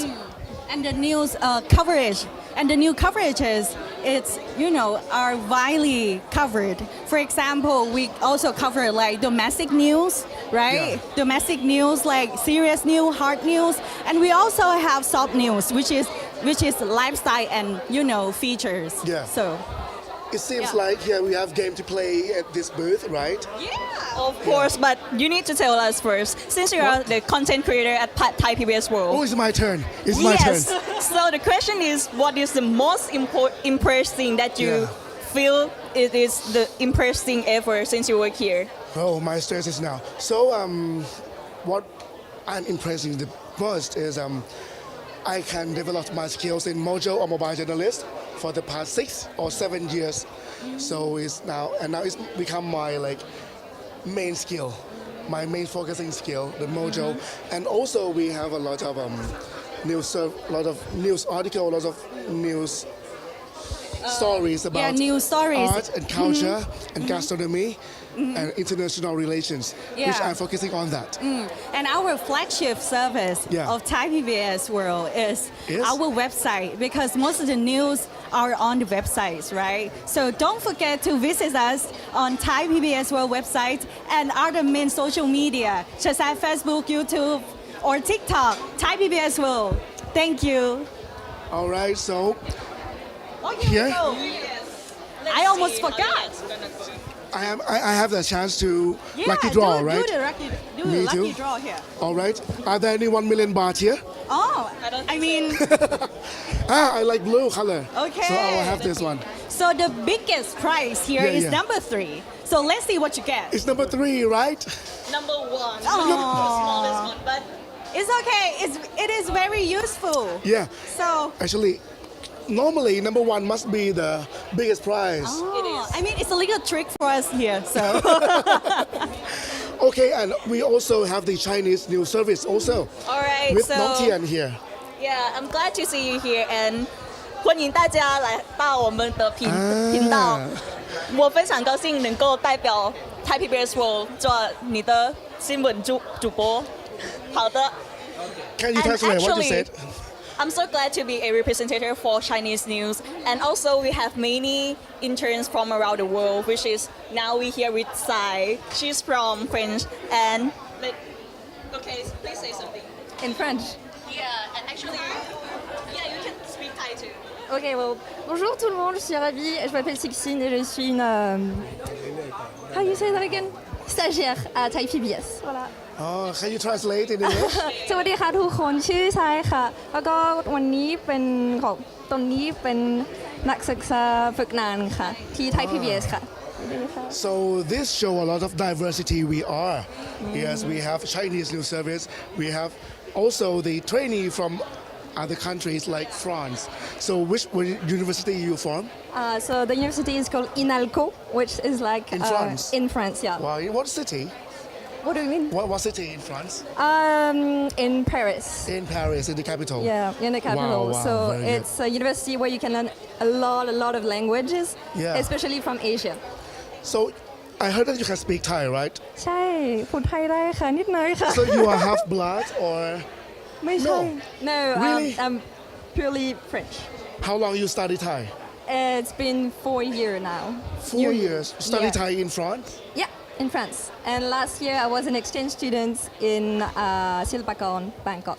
Oh, that's great. That's great. So that's why you are like so fluent in Thai.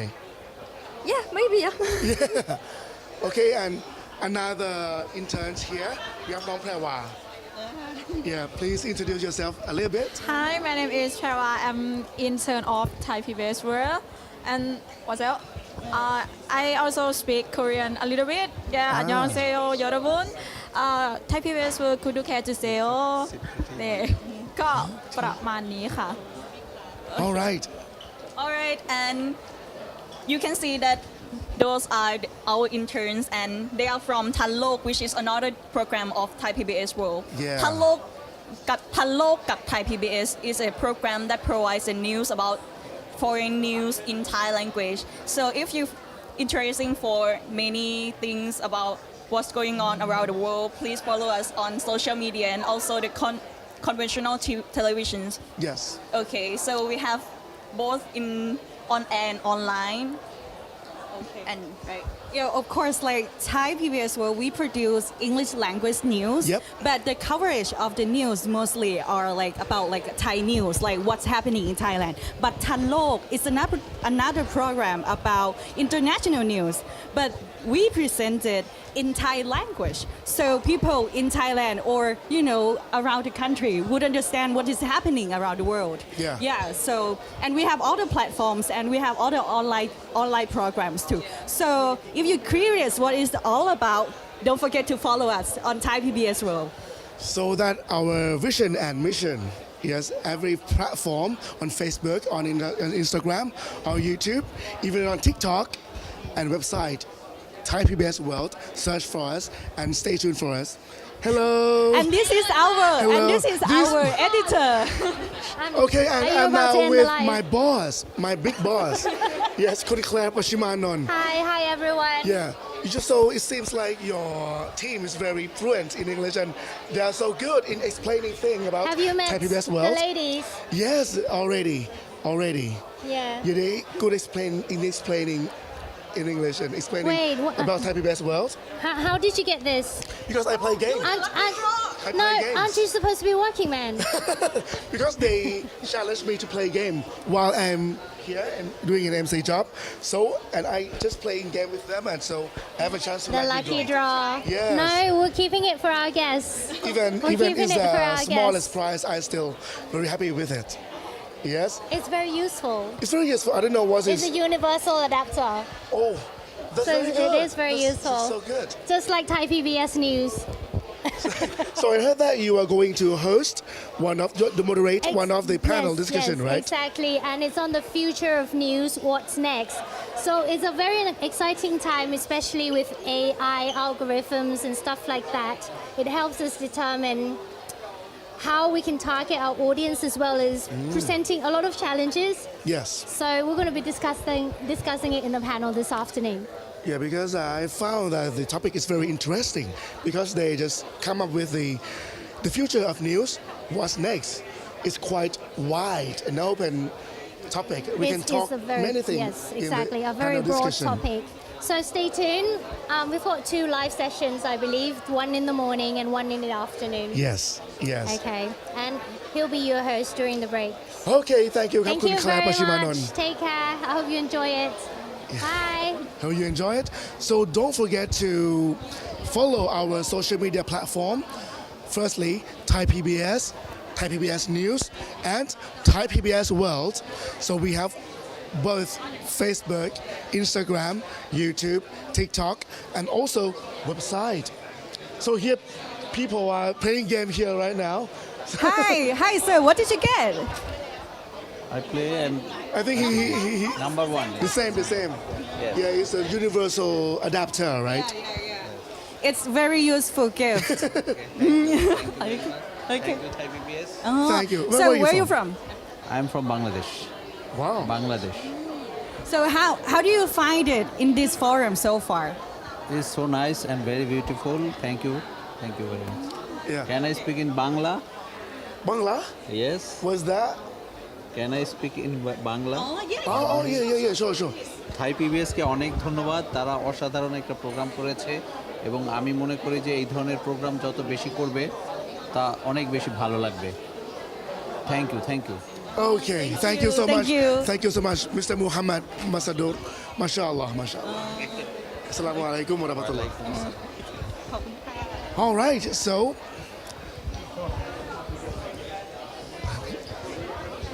okay, here. All right, so right now I'm with Kun Ahmed Nadim, the Secretary General of ABU. Assalamu alaikum wa rahmatullah. I'm Abdul Latif. This is your microphone. Okay.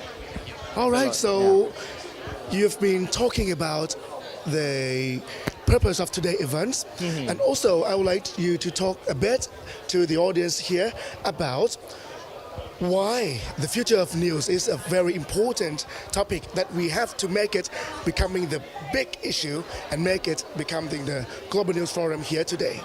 Yeah, I think the issue of future of news is very significant for us, especially coming from our Asiavision News Exchange platform. One thing that is very strong and one thing that is very important coming out from our Asiavision News Exchange is that in this era of so much fake news and so much bad news going around, Asiavision is a platform where you can get authentic news from its source. So that's one of the strongest points of Asiavision. I think what we have heard from the news leaders in the last session about the future of news and about being careful how the social media is driving news so that we maintain our credibility and we maintain the trust with the audience. I think that's key. Yeah, the trust is everything. That's everything for us. Yeah, just with the trust. The accuracy, the trust is important than the fast. Yeah. Right. Being fast is not the thing. We should not be competing with social media on the news platform, but we should be using social media to bring the news that the audience needs. There are two different things. What they want and what they need are two different things. Sometimes they want to know about this, and they will use their means to get it. But I think what is important for us is to bring together the sources, the credible sources, the trusted sources, and give them what they need so that they are well informed and well guided on the topics that they are following. Yeah. So in today's media landscape, everyone can be the news reporter. Exactly. With just only one mobile phone. So how the news industry is still important for today's world? No, I think what is important again, probably we'll be repeating the same thing. To make sure that we don't lose the trust with the audience. I think that's the most important part. Time and again we have seen that, for example, the pandemic was one of the best examples of this. That we saw the ratings of public service media going up and up during the pandemic because they trust the sources. So I think we should maintain that credibility, maintain that trust with the audience. As long as we continue to do that, I think we should be okay. Okay, so maybe the last question for today.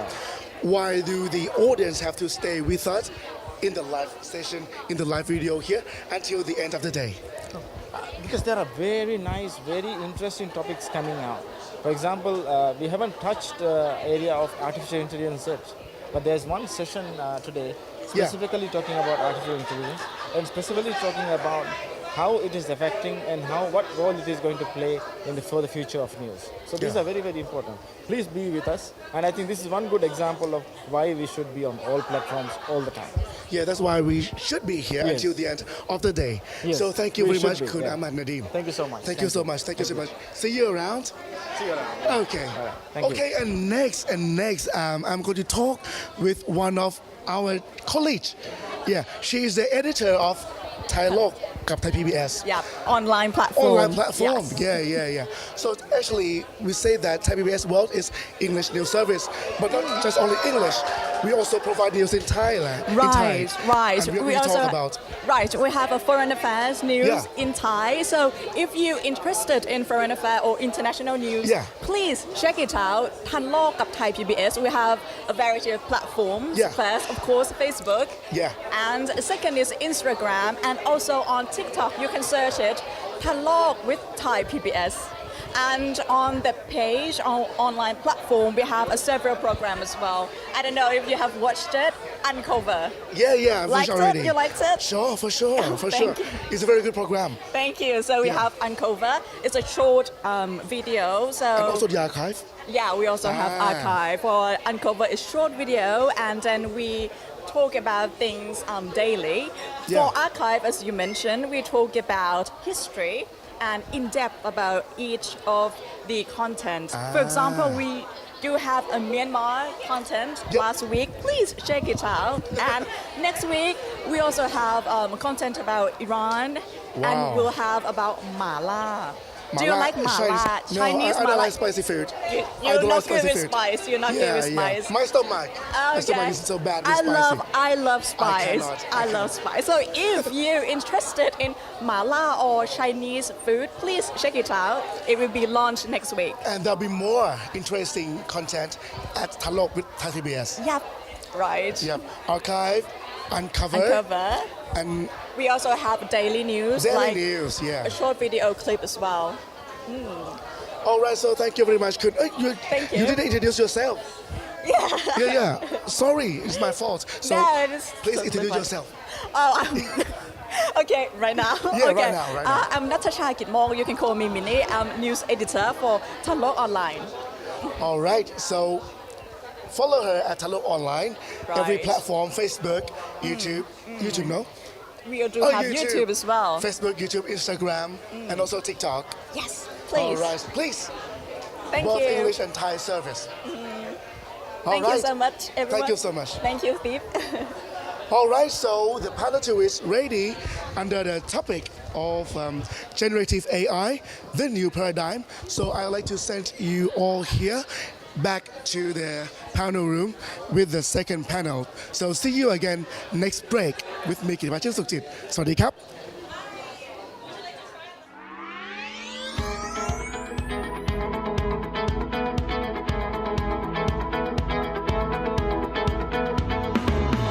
Welcome back, everyone. And now it's my pleasure to introduce you one of the Future of News Report essayists, Kaori Lida, head of the Digital News Division at NHK Japan, to discuss Impression Zombies. Please welcome.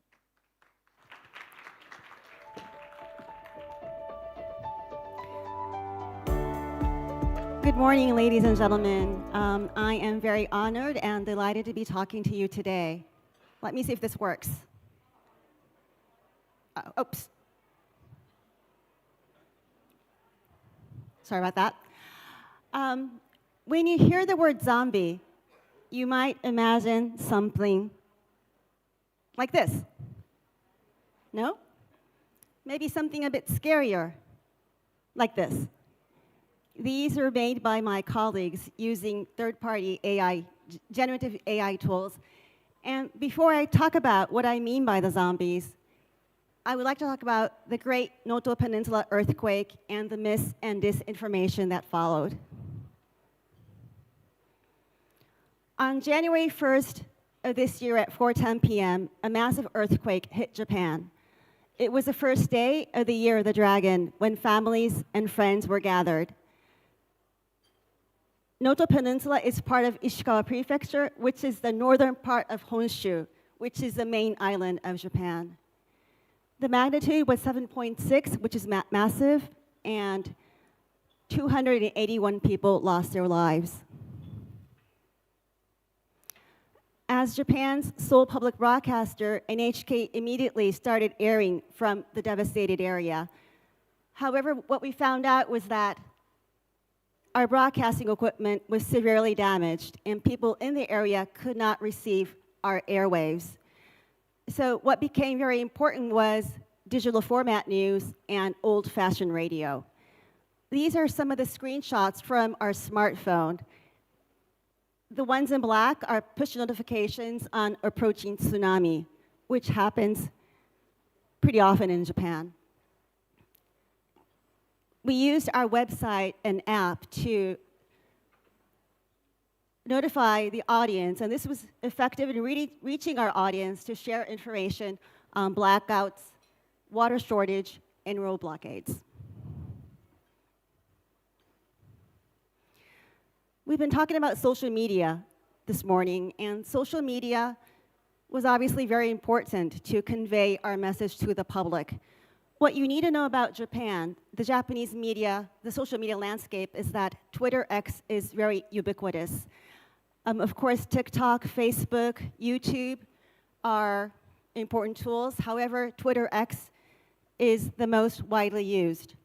According to Linda Yaccarino, the CEO of X, over 40 million people per day use X.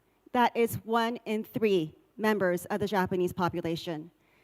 And while Twitter X was an important tool to reach our audience, it was also a means for spread of mis and disinformation. These are some of the false information that we debunked during the first couple of weeks after the Noto earthquake. Something typical goes like this. Social media posts falsely claim the earthquake was man-made. We saw 250,000 posts on the artificial earthquake hypothesis by the end of the second day. And some featured videos from past events, such as a meteorological agency press conference about seismic activity following a North Korean nuclear test, which is not true.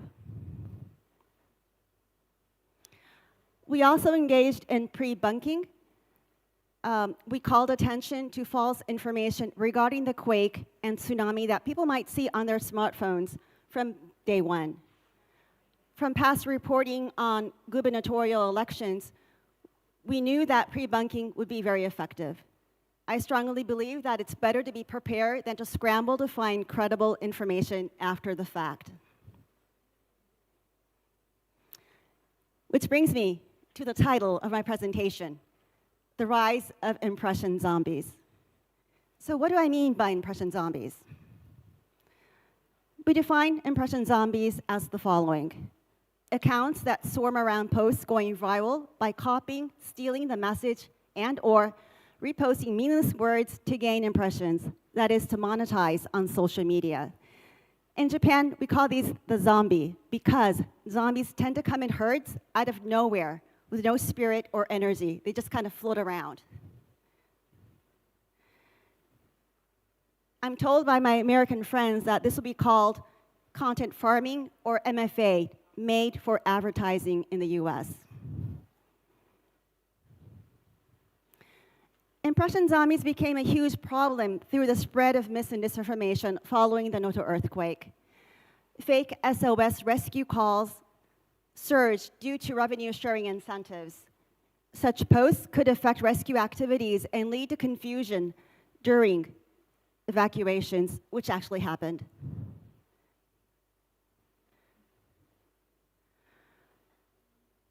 One important element is that these were in Japanese, which appear to be trustworthy for the Japanese public. Some posts were from impression zombies in Japanese from accounts with profiles in Urdu, Hindi, and Arabic. Many were copy and paste, and many had very strange Japanese. My colleagues created a spreadsheet of addresses from rescue requests on Twitter X. We found that some do not even exist. We learned that some of the posts were from foreign countries for monetization purposes. You'll love the title. We did a subsequent article. The title was, I Used to Be a Zombie. We tracked 24 accounts in Japanese by these impression zombies on a weekly basis. 936 posts, the bar in orange, we found 936 posts in the first week of January 2024. In a particular case, we found a gentleman in Pakistan who confirmed to us using footage from the 2011 earthquake, which I will talk about, as footage from the Noto earthquake to monetize. This gentleman claimed that he was paid $75 by gaining impressions. We knew that these fake tweets were coming because it happened before. It happened in 2011 when the great East Japan earthquake and the nuclear plant accident in Fukushima happened. NHK faced challenges concerning information on social media, including untrue and sometimes very harmful advice with regards to medical treatment to offset the effects of radiation from the Fukushima nuclear accident. So we knew it was coming. This inspired us to launch a social media watch project called SALT, the Social Listening Team. This was launched in October 2013. The team monitors Twitter X, Facebook 24/7, and the monitoring is done by mostly students interested in journalism who are much more attentive to social media than I am, and who usually consume news through social media rather than television. Once they find dubious or suspicious information on social media, they would pass it down onto the beat reporters. And reporters do what reporters are supposed to do. They contact their sources, they verify the information, they fact check. And I have a 2-minute video.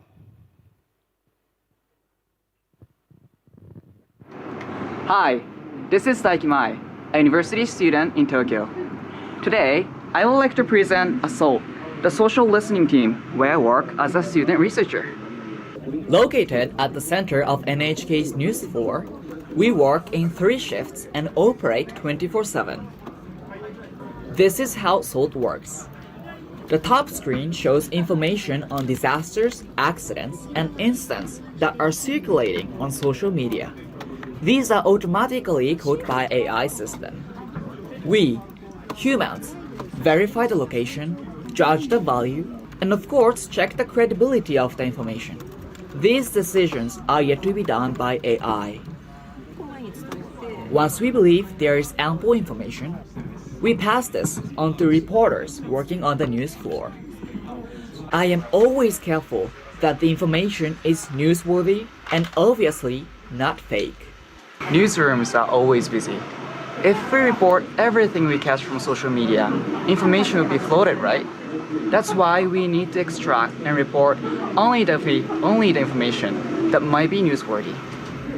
The ASSAULT also catches trends, flames, and fake information flowing through social media. These are also important targets for us. Let me show you a recent example. We caught wind of information that eating a loquat seed was an effective measure for cancer. An NHK reporter who covers the medical field gathered further information and denied this, which became significant news in Japan. As for myself, I hope to strengthen the bond between the scholars and news media and build further creative journalism.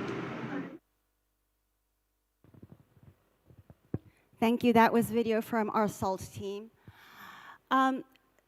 During the Noto earthquake, we found that it wasn't necessarily the state-of-the-art generative AI images or footage that were trying to fool us.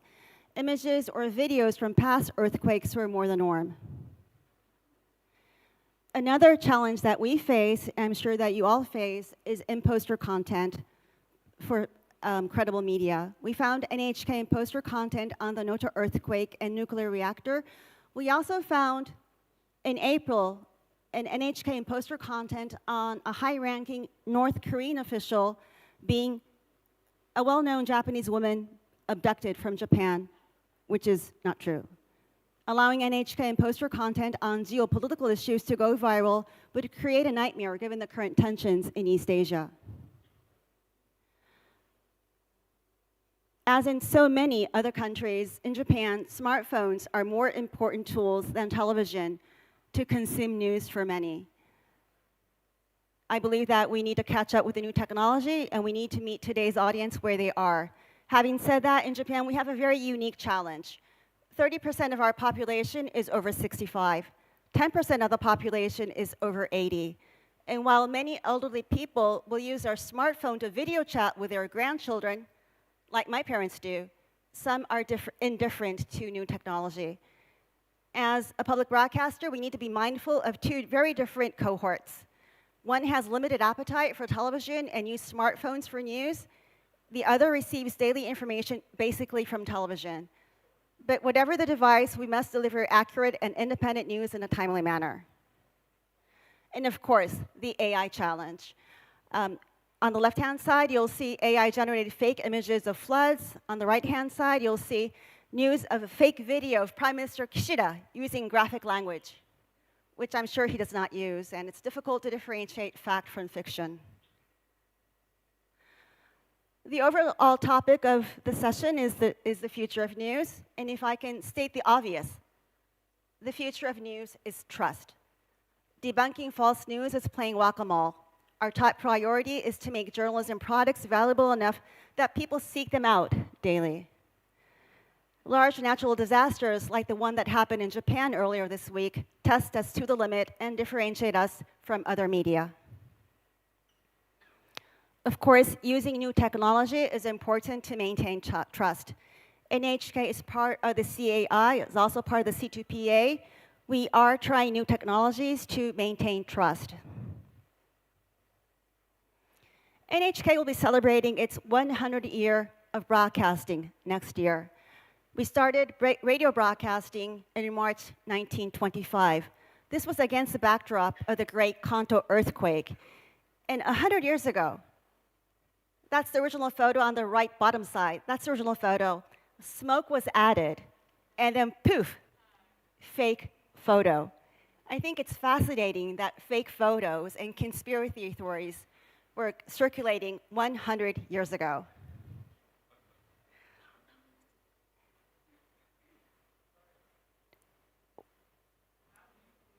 Can I end my presentation? I have 1 minute and 20 seconds to go. We need to remain a trustworthy news organization to stay relevant and to survive another 100 years. And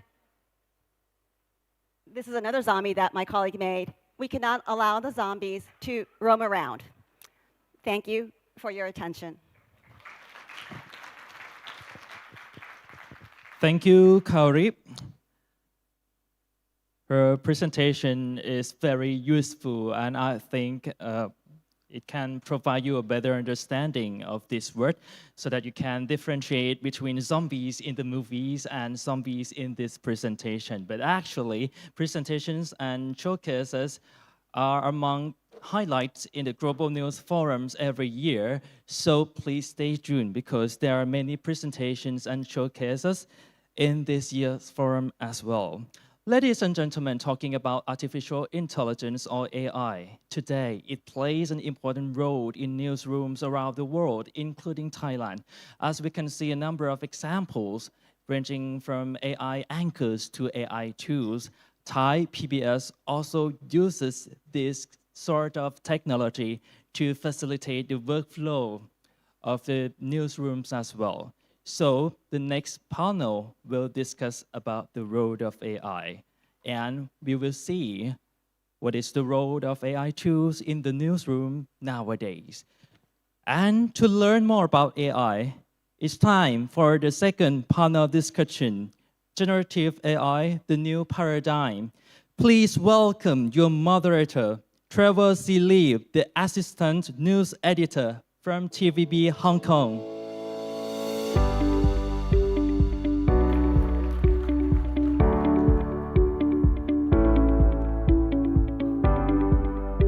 Good morning, everyone. We are now living in a world with new technology rising, and new order is setting by all these novel ideas and novel technology advancement.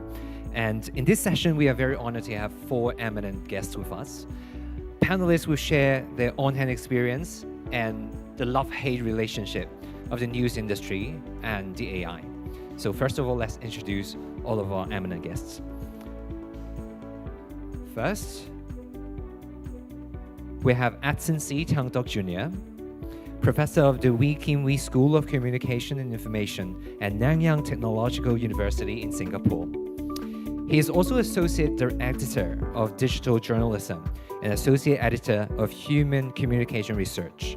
And he worked as a newspaper journalist for 6 years before pursuing his doctoral studies at the Missouri School of Journalism. Thank you.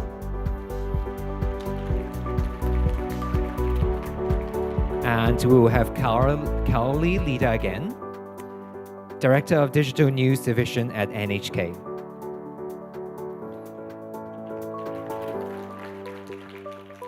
She was the editor of NHK's flagship news program, Newswatch 9. And before that, she was the LA Bureau Chief, and she was also the Senior Economic Correspondent in Washington, D.C. And then we have Kanapron Pasifan.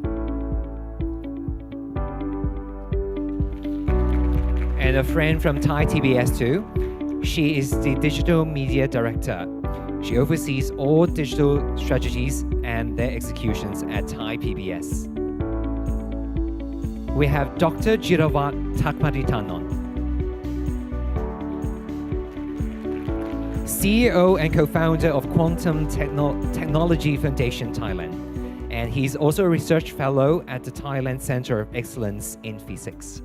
Thank you. Let's have a great round of applause again for our four panelists. To begin with, we have Edson, and I know you have some research and some survey results for us that the attitude of journalists now on hand in the industry about generative AI. Can you share more with us? Yes. Thanks, Trevor. Very happy to be here. As Trevor mentioned, I was a newspaper reporter before, but unlike you, I chickened out. So now I'm studying journalism and teaching journalism instead. I'll be sharing with you some research that we've been doing at our center, the Center for Information Integrity and the Internet at NTU in Singapore. There's been lots of research being done on automation many years ago, but automation used to be studied and implemented as an organizational form of adoption, meaning news organizations invest in automation technologies, and it also opened a way for technology logic, to go into media logic. So these tools were not designed originally for journalism, but I think what's interesting now with generative AI is we can also look at it as an individual level adoption where individual journalists, regardless of whether their organization is okay with it or not, can actually use AI in their work. What I'll be sharing with you will be findings from two surveys that we've done. One with Singaporean journalists as part of the Worlds of Journalism survey. The other one as a survey of news managers from news organizations in Asia with One IFRA. So the first baseline findings would be based on survey we've done in Singapore. We've asked journalists in Singapore whether their news organization uses generative AI. We have only 21.8% of our 170 respondents saying that their organization uses Gen AI. In terms of whether they are using it, a smaller percentage, 17.9%, said they're using it, but a large percentage, 64.7%, say that they're not opposed to using it. They're not using it yet, but they're also not opposed to using it. But we see some skepticism among Singaporean journalists. You see, when we ask them about different attitudes toward the use of Gen AI, 64.7% say that they do not trust the quality of work produced by Gen AI. So there is some openness, but at the same time, some skepticism. But again, this is consistent with journalists' attitudes being protective of our turf, right? I think in the earlier panel, there's some discourse on how there may be some unwillingness to embrace change. When we ask them how their company uses generative AI, these are the four broad areas where they use it. One, idea generation and refinement, using it for headline testing, for example. A lot of them also talk about using it for transcription, translation, summarization. Others use it for content improvement, checking grammar, proofreading. For me, was the most interesting, I would say the most contentious use is using it for content generation and writing. One participant said they use it to create a first draft of an article or even generate an email. Moving into our survey with Asian newsroom managers, we also asked them whether they allow their journalists to use Gen AI such as ChatGPT when producing stories. It's split 51.1% of about 50 respondents said they allow their journalists to use it. Those companies that allow their journalists to use Gen AI, about 64% say they have ethical guidelines in place that guide their journalists in terms of how they should use Gen AI. In terms of attitudes, we see positive attitudes, mostly positive attitudes from news managers saying it's useful and it's helpful in their work. In terms of how they're using it, I tried to map it across, the different stages of news production, from access and observation to selection and filtering to processing and editing. So these are some of the responses we got in terms of how their news organization are using AI.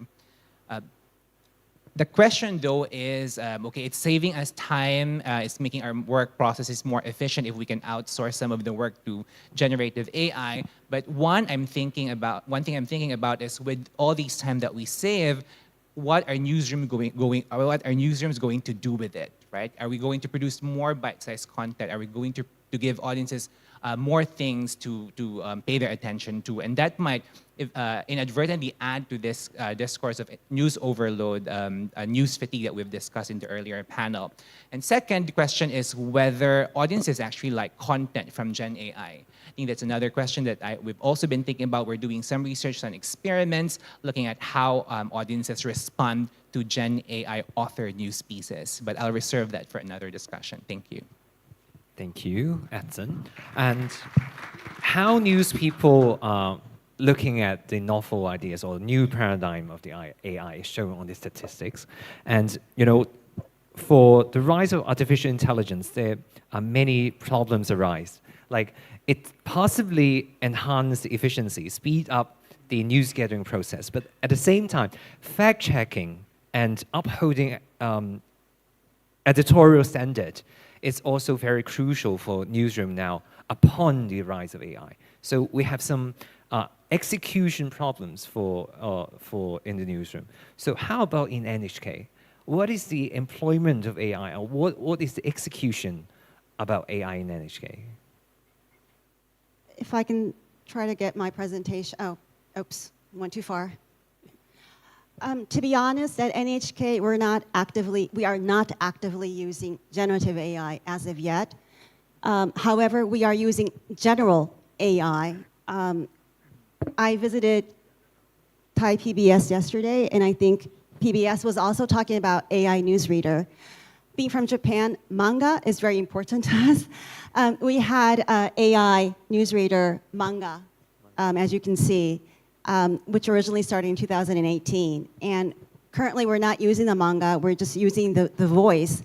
And how we're using the generative AI newsreader is that, for instance, if you can look at the green screen, it's about a candidate's biography. We need to broadcast by regulation the political election candidates.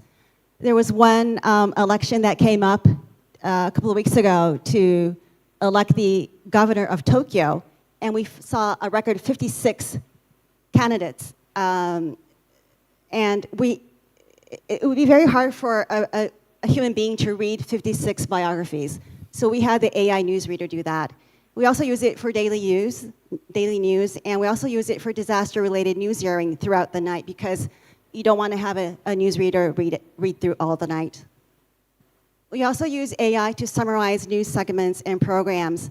In the earlier panelist, we heard about people not being patient to watch the whole segment. So what we do is we have the AI transcribe the introductory paragraph or the lead. The AI selects the best shots, and it automatically selects footage that matches the lead. For instance, a 3-minute, 30-second segment would be a 20-second segment. Our new news is 15 minutes. We could shrink it down to 3 minutes. This is my last presentation. We also use AI translation for our live streaming. On the left-hand side, you see the CNN debate from, I guess it was last week. And we use it for 11 languages, including 8 types of English and 3 types of Chinese. We also did it for President Putin. And as you can see, the challenge is more about visualization rather than the translation itself. There's too many Japanese words crunched into one screen. So with regards to generative Gen AI, we recently updated our editorial policy. But as I said at the outset, we're not actively using it as of yet. So I'm very eager to hear what my friends and colleagues are doing in their newsroom. Thank you. So, Carly, do you see any risk in implementing Gen AI in the newsroom operations? Actually, I do. We're not sure what it will bring out. And at NHK, I think we're very cautious. So we're trying to see what other news organizations are doing. But we are trying to be prepared and trying to think about the risks as well. The disinformation and misinformation that are provided or generated by artificial intelligence, how to tackle those, how to avoid broadcasting something generated by AI directly any gatekeeping? Well, obviously, you need to fact check, as the Prime Minister of Thailand earlier mentioned today. We are also using third-party AI tools to catch fake footages, but we aren't actively using it as of yet. Thank you, Hao-Li-san. And we have Kanapon. Thank you for the tour yesterday that we've been to Thai PBS for very thoughtful ideas of employing different social media platforms. And we would like to know more that how Thai PBS respond to the surge of generative AI. Any implement into the process of information gathering? Yes, thank you, Taylor. Nowadays, I think media organization in Thailand is, and worldwide was that aware in the AI impact. In the Thai PBS in particular, we use the AI a lot of integrated with the product and services.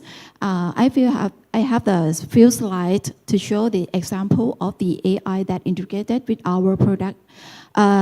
If you see if you visit the website, the visual, we create the AI, that is the AI to create the image and video. And if you visit there, if you see our product in short form video via social media, the anchor, that is the AI. And if you go to the news website, news.thaipbs.or.th, you will see the audio player that is generated the AI voice, that is the AI. And next, if you visit or have the question via Line Thai PBS and Facebook messaging, that is the AI as well. And in the television, so now Thai PBS, if you some the sport promoter and sport promotion, we have the AI voice as well. And this year, if you visit the website in live streaming and the Thai PBS application, you will see the icon is vertical line. That is the AI. And the AI can generate the segmentation of the audience. Vipa is the video streaming platform of Thai PBS. We have the playlist of the special playlist for each audience and smart recommendation, that is the AI. And this year, we try to use the AI for integrate with the newsroom for the news summary. This is not launched right now, and our website and application is automatically to summary by AI to the short article. And for sport program, we try to use the AI data integrated when the sport program puts the more knowledge, more data via television on air. Okay, that is an example of the Thai PBS. That if you know that another way, Thai PBS use the AI integrated the product and services and develop and set the training program for the journalists and content creator, and many positions have to train and reskill and upskill for the AI program, training program. And the other part, we partnership with the technology company and startup to try the AI in newsroom and other part with the production as well. How do you see Gen AI's potential? How would Thai PBS employing AI in the future, like 3 to 5 years? What do you think? How would AI change the industry? I think in next 5 years, I think the AI will powerful more than this, and I think that everyone accept the AI powerful, and I think PBS will have to improve the AI in the product. I think the hyper personalization recommendation, the high quality with the content creation and production, that the high quality, I mean not only the news article, but high quality for the smart recommendation, high quality for production, high quality for the work faster, and the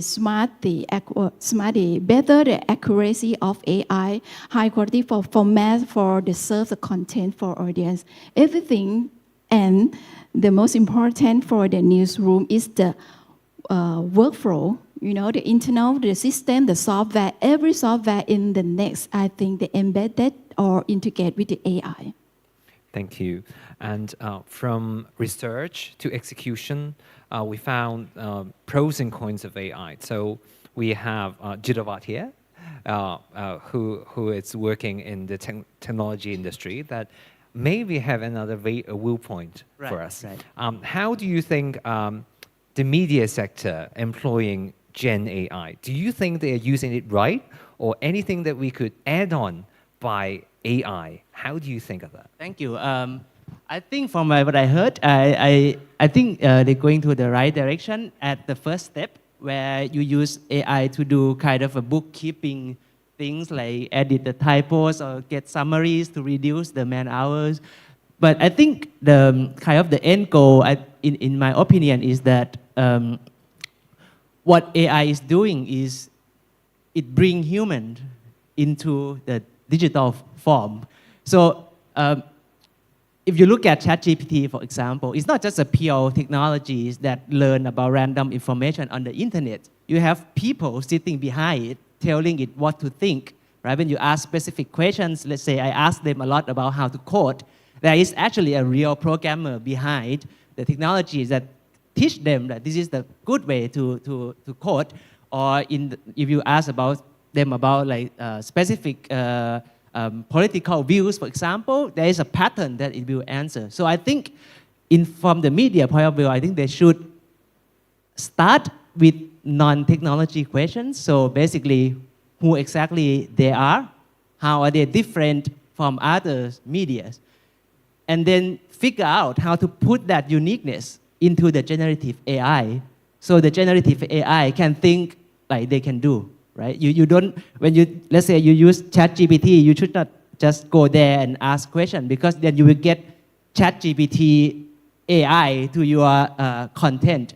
But if you pre-train your ChatGPT to be, let's say, Thai PBS GPT, then everything that it say will reflect on the kind of the core values of the news company. And I think that's the next step that the media industry should go to. Otherwise, everyone will just go to ChatGPT and produce pretty much similar content.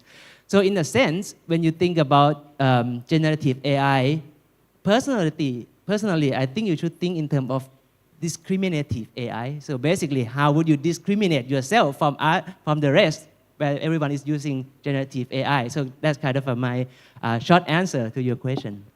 And as you have said, we have to introduce a generative AI or a chatbot, which is according to the DNA of newsroom. How could we do that? Any expectation or anything that we could start now and to kick off this? Well, you can start talking, kind of brainwashing the ChatGPT to be your DNA first, right? So, for example, before you asking them certain questions, you can specify the characters of the chatbot first, or you can specify some sort of values into them first, and then you test first whether they really talk like your DNA before that, and then you can use it. But having said that, because of the nature of the LLM technology, large language model, which is behind things like ChatGPT, you cannot be 100% sure of what they're going to talk about. So I think another area that is quite important and the media should be working on is the auditor AI. So you should have an independent AI model that do the audit for your generative AI. For example, if it starts to say something that not according to the company's value, it should flag and report to the people. Girard has brought a really novel point of teaching AI to help the newsroom. Though we know all this is about input, that we have to get investment into the AI. Under many circumstances, post-COVID, economic downturns, newsroom now are really scarce in putting in new investment into AI. And how could we utilize the money, or what we should do first by limited investment into AI? Well, what I said just now, I don't think you need to use a lot of investments. I think ChatGPT relatively is quite cheap. If you consider the cost per token, you don't need to really buy stuff. Everything can be done online. So I think it's important to have a few people that work on training the AI full time, so that the AI can have the DNA of your company, and then you can generalize that. I don't think cost would be an issue on this part. Okay, and I have a question for all of our 4 panelists. And do you think generative AI is changing the criteria of we picking editors or journalists or producers? Do you think they are in a competition?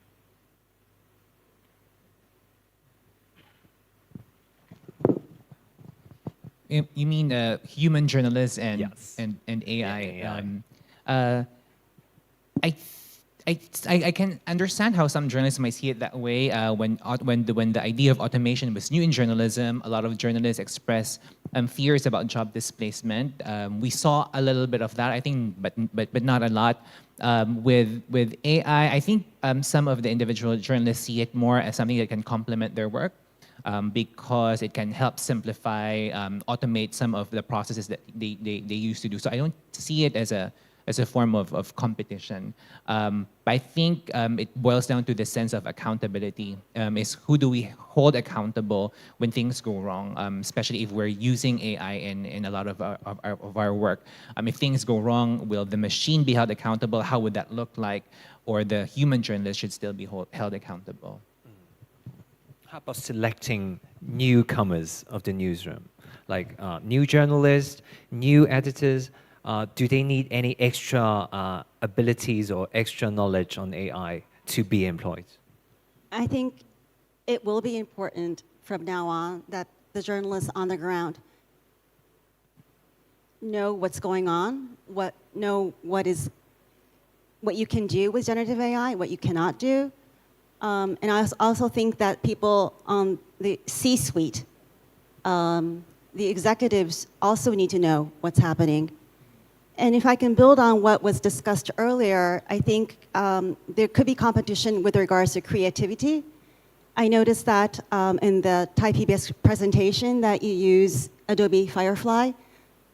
The impression zombies that I created were created by Adobe Firefly. We cannot broadcast that, and we cannot stream that due to our IP, our intellectual property rules. So competition, not just among journalists, but I think in the creative area might become an issue as well.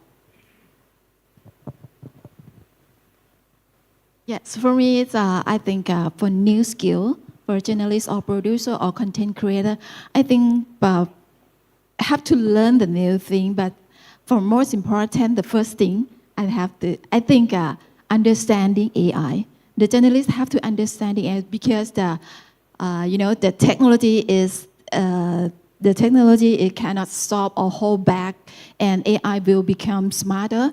So the journalists or everyone, I think everyone have to jump into the AI transformation, to learning, to upskill, reskill, to try the AI to welcome the AI in your life. And the second one, I think the skill about the data or AI literacy, because as you know, the AI, in the future, AI will get them throw the information a lot in the digital space. Have the more information, AI will help you to make it easy, faster. But I think journalists have to upskill to have the verification, to have to prove the fact, to have to find the original sources, that fact checking. This is a duty of the next journalist. And the last one, I think journalists have to be the audience engagement, interest in audience engagement, because in the future, technology will change your audience change anymore. So because your audience is not the passive audience anymore, so journalists have to concern the engagement and via every platform and and so on. I think many things that journalists have to learning, but the most important thing is the journalists or everyone have to skill the adaptability and continuous learning, because technology has changed so fast, more and more.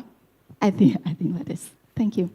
Thank you, Kanapon and Chirawat. May I add maybe a little another angle here on the cybersecurity? I think it's quite important with the generative AI as well. So let me give you an example. Let's say I use generative AI to create impression zombies. I really like the term. Except that with generative AI, my zombies look exactly like people. You know, instead of like very short post, I can have a slightly longer post that's something that look like have a good logic, but it's actually a fake news. So I can use this tool, for example, to put some political bias for example, into the internet to create some sort of attack, to someone. And then on top of that, let's say I can fake even my digital identities of this AI to be Thai PBS AI. So now I can kind of use this cybersecurity attack to fake that, to create an attack on Thai PBS that she is the victim who create this generative AI to attack other people with the impression zombie. So all these things they go together. So I think when you think about the threat of generative AI, we should not just think about like the fake news, but it's also the cybersecurity as well, because generative AI is like a superhuman with digital identities, and if that digital identity is stolen, then that's it. Your DNA got stolen. Thank you, Jinawat. And last questions.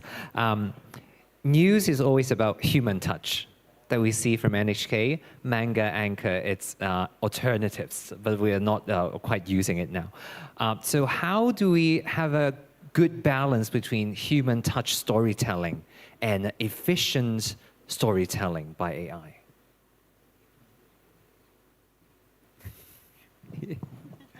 I'm supposed to go first. Okay.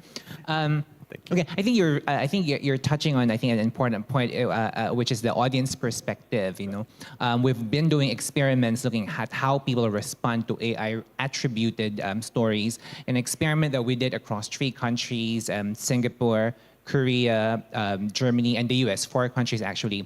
We found that across the board, when we tell people that this story is written by AI, they tend to trust it more than when we tell them that the same story was written by a human. So there's something that's going on in there. But it's not just attribution, but it's also like maybe how it's written. In another experiment, we also manipulated whether it's written in an objective manner or a subjective manner. I think audiences have expectations of how certain types of authors behave. And when those expectations are violated, they also then respond accordingly. Calvi? Like it or not, it's coming. And if you're not going to use it, the AI is going to be using you. So I think we should know what's going on. And I think the last word should be given to the human beings. And as you put it in your question, to make our workflow efficient, I think we should use AI. But the last word should be given to the humans. Thank you.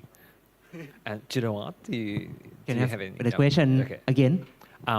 Human interest and efficiency. Right. A balance between when we're using AI. Human efficiencies. Well,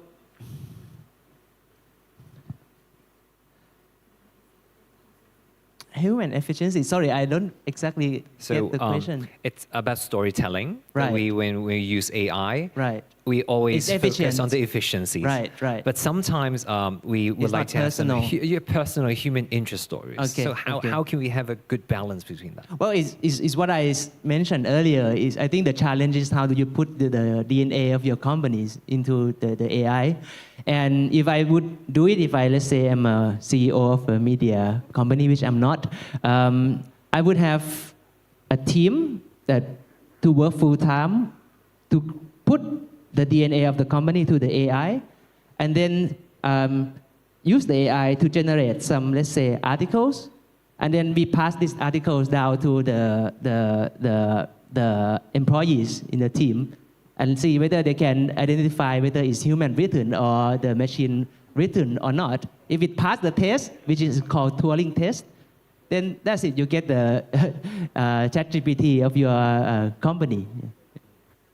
So it's very important for newsroom to employ AI and make it into themselves, to absorb it instead of just having another AI outside.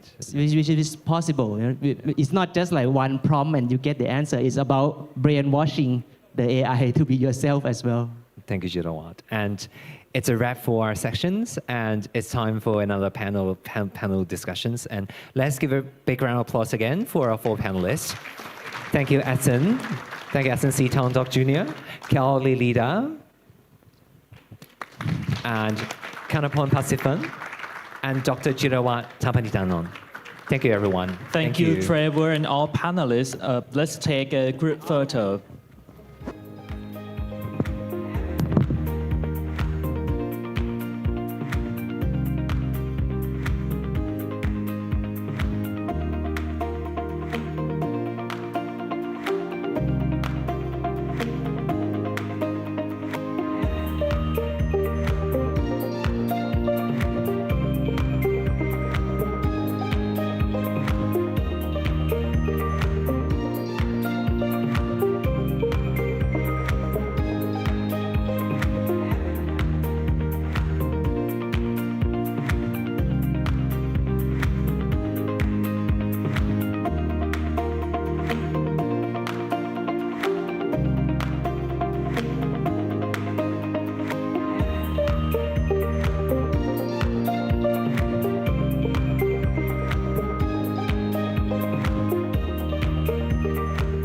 Well, ladies and gentlemen, aside from AI, we can see the growing role of social media platforms in the newsrooms as well. So our next panel discussion, the social media tango, the changing relationship between news organizations and social media companies.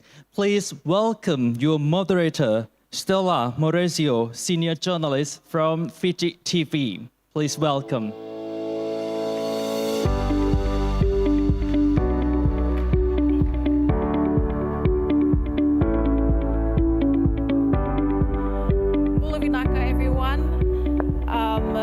Social media tango, the changing relationship between news organizations and social media companies. I'm honored to introduce the group of panelists this morning.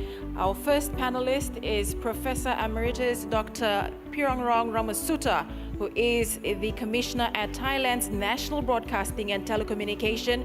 She previously was the Vice President of Chulalongkorn University and Professor of Communications. She researched and taught media policy regulations and social media implications of information and communication technology. Our second panelist is Emilio San Pedro. He is the head of Eurovision News Exchange at the European Broadcasting Union. Prior to joining the EBU in 2021, he was at the BBC for 22 years, where he was a World Service presenter and also played a leading role in launching the BBC's breaking news Twitter account. Our third panelist, ladies and gentlemen, Clark Tang Swan, who is the co-founder of Wayside. Wayside, it provides analytics tools to help consumer brands, agencies, government organizations, and educational institutions to unlock the potential of social media data. Our fourth and final panelist, ladies and gentlemen, Katie Bream, who is the head of innovation at France TV, the French public broadcaster, and she is the editor-in-chief of the blog Meta Media.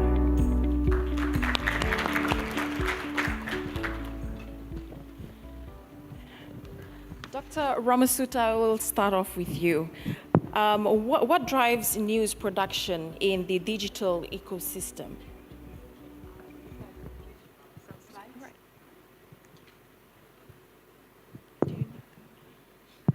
Morning. I prepared some slides, and I think this should be okay. This is what drives news production and actually any kind of content production in the new digital ecosystem.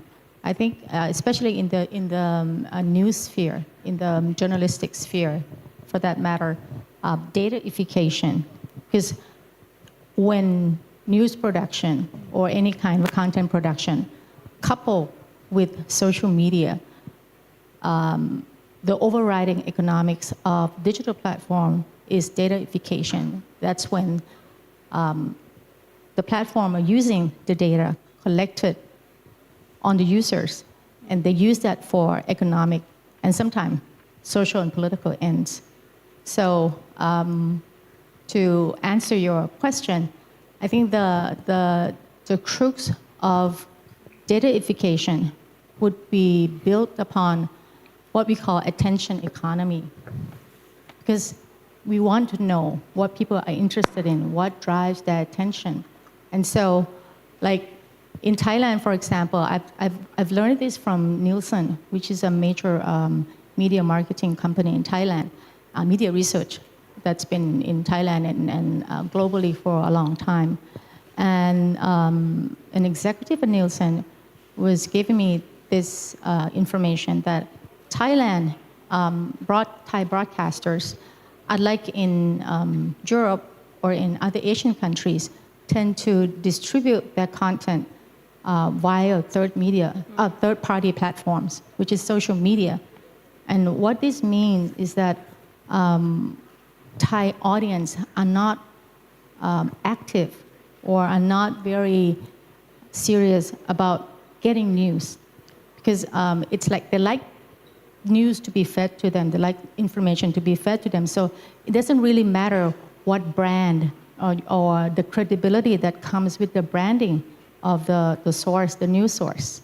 So this fits right into the logic of social media company, because when they know, that people are on this specific social demographics are interested in, they could most accurately predict, what would be interesting to the certain group of people using the data that they collect from the user profiles or the behavior that the users are interacting on the media platforms. Thank you for that. Clark, maybe if you could just elaborate more on this and how algorithms, how do you work that in Thailand? Okay, so first of all, Whiteside is, we are not media company though. We are not news agencies. Whiteside is a data company. We collect data, public data from a lot of sources in social media included in Thailand and also in ASEAN region. So we work a lot with social media platforms. So can you give me 1 second? Can you show me the hand if you are from social media platform? Is any one of you guys come from social media platforms? Can I see your hands? Nope. Okay, fine. That's what I expected. I'm expected. Social media platform, as everyone knows, it drives content by what we call algorithm or AI or whatever you're going to call it, right? And no one, or maybe not any nation's government or regulator is regulating all of these algorithms. So they are fully driven by audience. So audience is the one who drive algorithm of social media. Yep. And algorithm will try to please the audience as much as they work. Yep. But then social media is one thing which is the main function of social media that they're different from, traditional media or maybe mass media, that anyone can post anything. Yep. And maybe like bad news is more yummy than fact, right? So we consume a lot of bad news. We consume a lot of rumors, scandals, things like that. And then social media is just one single place where all of this mix up. That's why we say like algorithm is downgrade news, or maybe people stop consuming news, which is fact, something like that, because there's something like mix up, right? Because fake news or rumors may be in your coffee table, but you saw fact in television or maybe newspaper. So that's how algorithm works. So I think I'll wrap up this first. News had to adapt and evolve to work perfectly on social media, and there are a lot of success cases that they can successfully evolve as well. And yep, so we're gonna go like this first.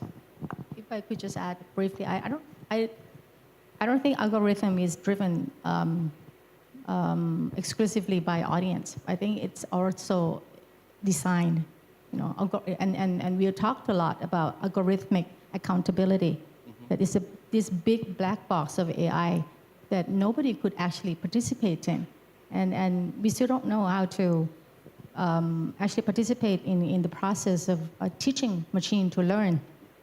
And I think that's what when we talk about algorithm, it's all about attention. It's all about engagement, right? And so that's actually I'm going to go to the second question to answer that. That we're pursuing totally different ideals. When it comes to news, it's you have to report the truth. You have to nourish citizens, into participation, into democratic participation. But what algorithm cares about is engagement. Just the number of people who click, numbers of people who interact, and that's because it's taught. Because AI and machine is taught and learned just to do that exclusively. There's no value or ethics being embedded in the teaching of AI to nurture a good society. Sorry. Thank you. Emilio, you have a helicopter view of what your members across Europe are doing. Is there concern that reliance on social media platforms may leave them empty-handed because of the changing algorithms? Yes. Yeah. I think just to pick up on what you just said, we're talking about, and we heard from Omar Farouk earlier from our member TRT from the EBU. There are two very different interests here trying to play together, hence the title Social Media Tango, if I can go back to that.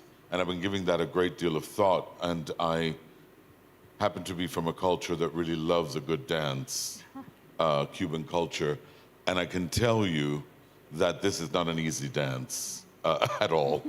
We're talking about, as you very well said, the news side of it, especially public service media, on one hand, wanting very specific things and wanting to get that information out to its audience or draw in new audiences. And on the other side, you have these tech companies that have ballooned, that are now huge corporations with massive budgets and a very different culture. Their culture is, first of all, American to a great extent. That is to say, in America, the dollar, the money talks first. So you're talking about a culture that is driven in one direction, and here we come from public media, especially saying, we have all these wonderful values and we want you to play ball with us or dance with us. So there are the challenges have been there from the beginning. As you said, I did work at the very beginning on the BBC's breaking news platform, on the Twitter platform are the big accounts that we launched.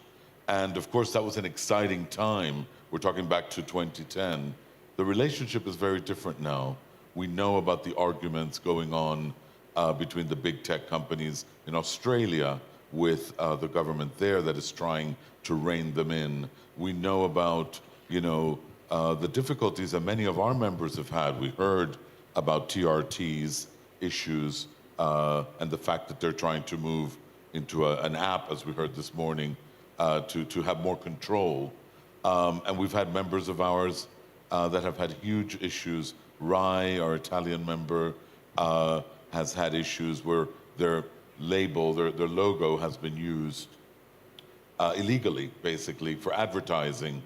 And they've had very little response or very little help solving these issues from Facebook, Meta, and companies like it. So for me, I'm approaching it from a different perspective, I think, in that sense. Katie, maybe you can tell us more about France TV's social media strategy, and have you seen news being downgraded in social media algorithms too? Yeah, I think we all went through this journey. At the beginning, we were in this kind of hyper-distribution strategy on social media, and I remember, 10 years ago, we were invited to Facebook headquarters in order to give our content to Facebook because they really needed us. They needed our quality content.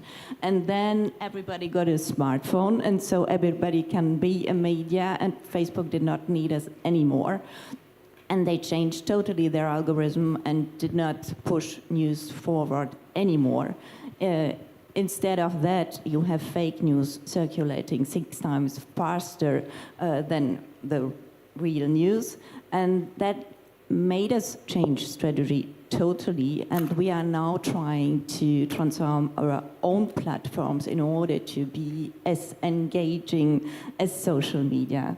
And we have different strategies ongoing and parallel, especially around gamification, around engagement, around storytelling.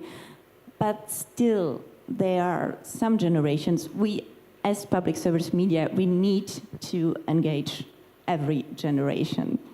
And so the older generations are still in front of the TV set. So we still have this Web 0 ongoing. Then you have Web 1 with our own platforms, Web 2 with the social media. And we need to address all those people. And now there are also the younger ones on gaming platforms. So we have different strategies ongoing and parallel, and in order to still address the whole population in France. Thank you. Now I'll put this question across to all of you, and I want to hear your thoughts on this. Some heads of news may only see the downside of social media influences. Do you think that they can serve an important role in promoting awareness about verified information? Dr. Masuta, would you like to elaborate more on that? Yeah, I think good, reliable journalistic news media should be able to negotiate for prominence in third-party platforms.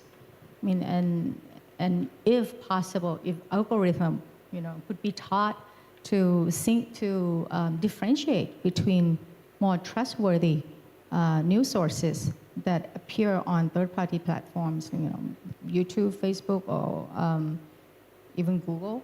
I think that should really help, but I don't think the news media could do that alone. Governments, civil society organizations internationally would have to come together to help rebuild trust into the digital ecosystem. Emilio. First, I just wanted to also add from my previous comments. I think obviously we need to engage. We need to be there in that landscape, in that area. You can't ignore it. Most of us are there all day anyway, whether we like to admit it or not, with these things. So, we have to find a way to work through it. I'm not saying that the tech companies are completely, unreceptive. But if you look at, for example, what happened on Saturday evening in the US when that gunman fired at former President Trump. Elon Musk came out shortly after on X, formerly known as Twitter, and he said citizen journalism had been spectacular now and celebrating how well the citizen journalists, in his view, had performed. But if you actually scrolled through what people had said on Twitter, it didn't feel like citizen journalists necessarily did so well, because citizen journalists, if we want to call them that, were just people on Twitter expressing opinions, and very, very, very strong ones on either side of what happened to Donald Trump. Therefore, and yet at the same time, we need those citizen journalists when they're out filming at the scene of that incident. We need to engage with them to get some of that footage and share that footage with our members. So I think we go back to the idea that especially X, where they got rid of the verification system that used to give you as a journalist knowledge that the person with the blue tick was somebody that you could actually count on. Now, if you have the money, you can open, there's even, one of the earliest ones was @Jesus, you know, if you could become Jesus effectively. For the right price. So I think we're in it's become more increasingly challenging, but there is a need to continue the dialogue. Thank you, Carl. Yep. I think I would like to support Dr. Pirong as well, that news agencies and also journalism need to collaborating each other and support each other. And that would drive what we call algorithm to understand that as well. Because they say if, for example, like you guys already know about SEO, about how you get your link getting searched at the top of Google, right? So there are algorithm of it about how you can get that page up in search. So there are some kind of work, some kind of framework as well. And that framework has to be dynamic, updated all the time. Social media works probably on the same concept. So if you link up together and support each other, so the trustworthy guys support another trustworthy guys, another, when you support another new guy, this guy is gonna gain trust because everything the social media see is the data linkage.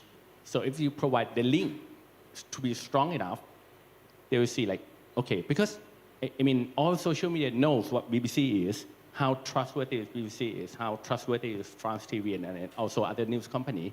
But when you linkage each other, the connection of the news will be stronger.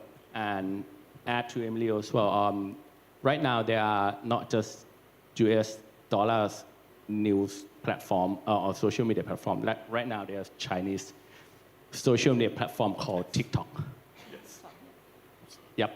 Sadly, they speak the same way. Yuan first, talking in Yuan Mingpi first. So, but they come in different algorithms as well, because if you're on Facebook, you need to be friend, and then you see your friends post. Otherwise, you're getting bombarded by ads. TikTok come with different belief. You don't need to know who is posting what. Yep. You just need to know like repeated content, something like that. And algorithm is changing all the time as well. Related, not unregulated, because nobody can regulate it. That algorithm as well. And then, yep, we all need to learn and dance. It's going to be a difficult dance because you need to dance like 24/7. Yep. The American way, the Chinese way. You need two to dance. Yep. And we don't know what is going to be next in the next 2 years. Is there any other dances in other concept? But right now, we all need to dance. It's just, in order to be two to dance, I think if you cannot dance with the GAFAM, we can still dance with the influencers, and that's what we are doing in France TV. I think it's all about media literacy, and it's also media literacy. We need to make journalists understand how it works on social media, how you can be more engaging, more influence. And you mentioned Media, our trend blog, and we did our last trend book was all about the role journalists versus influencers. And we mentioned the latest digital news report, which told us that younger generations follow influencers and know more our brands. So what we are doing at France TV, we bring the influencers inside France TV and working with the newsrooms and with our departments in order to create engaging content and to understand. And there's also a very interesting project I've seen lately from the UNESCO. They also are bringing journalists and influencers around the table in order to help influencers to be more trustful and to have more journalistic reflections, and in order to help journalists to be more engaging and go from this very vertical relationship we had today and we have still today to a more horizontal relationship in order to understand what audiences need. And I really like this idea of journalists being more marketers. Dr. Ramasuta, what are some of the challenges you think our journalistic media in coupling with social media? Okay, need the help of the slides. Okay, as I mentioned earlier, I mean, they're pursuing news journalistic media, are pursuing a certain ideal, whereas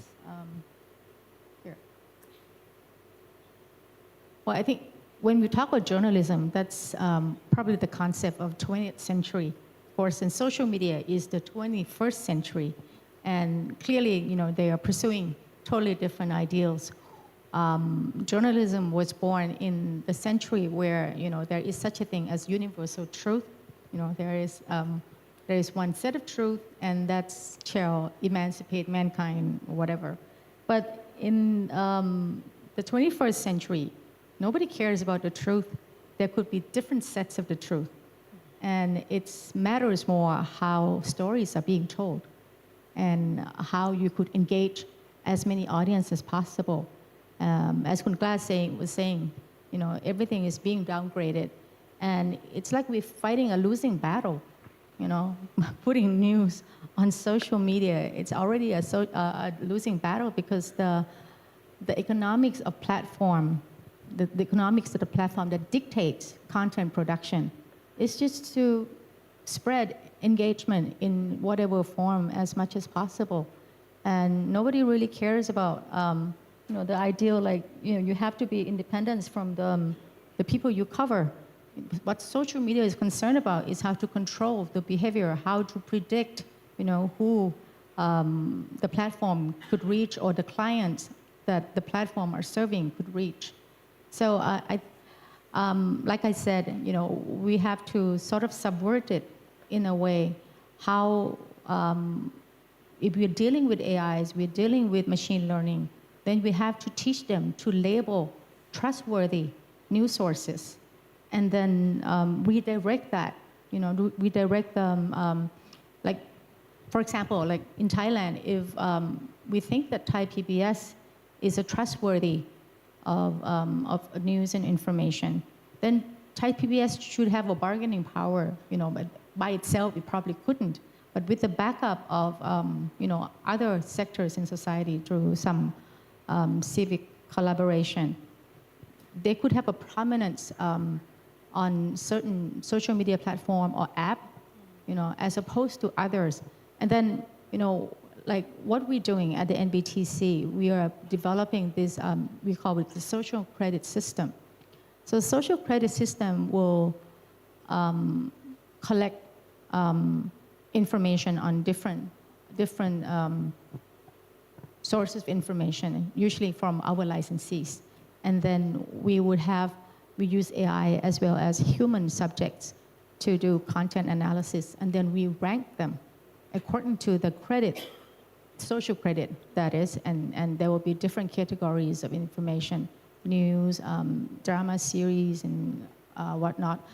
And then the ones that get more social credit, would likely get a certification from, if this project goes through, it will get a certification as quality content accreditation, that kind of thing from the NBTC.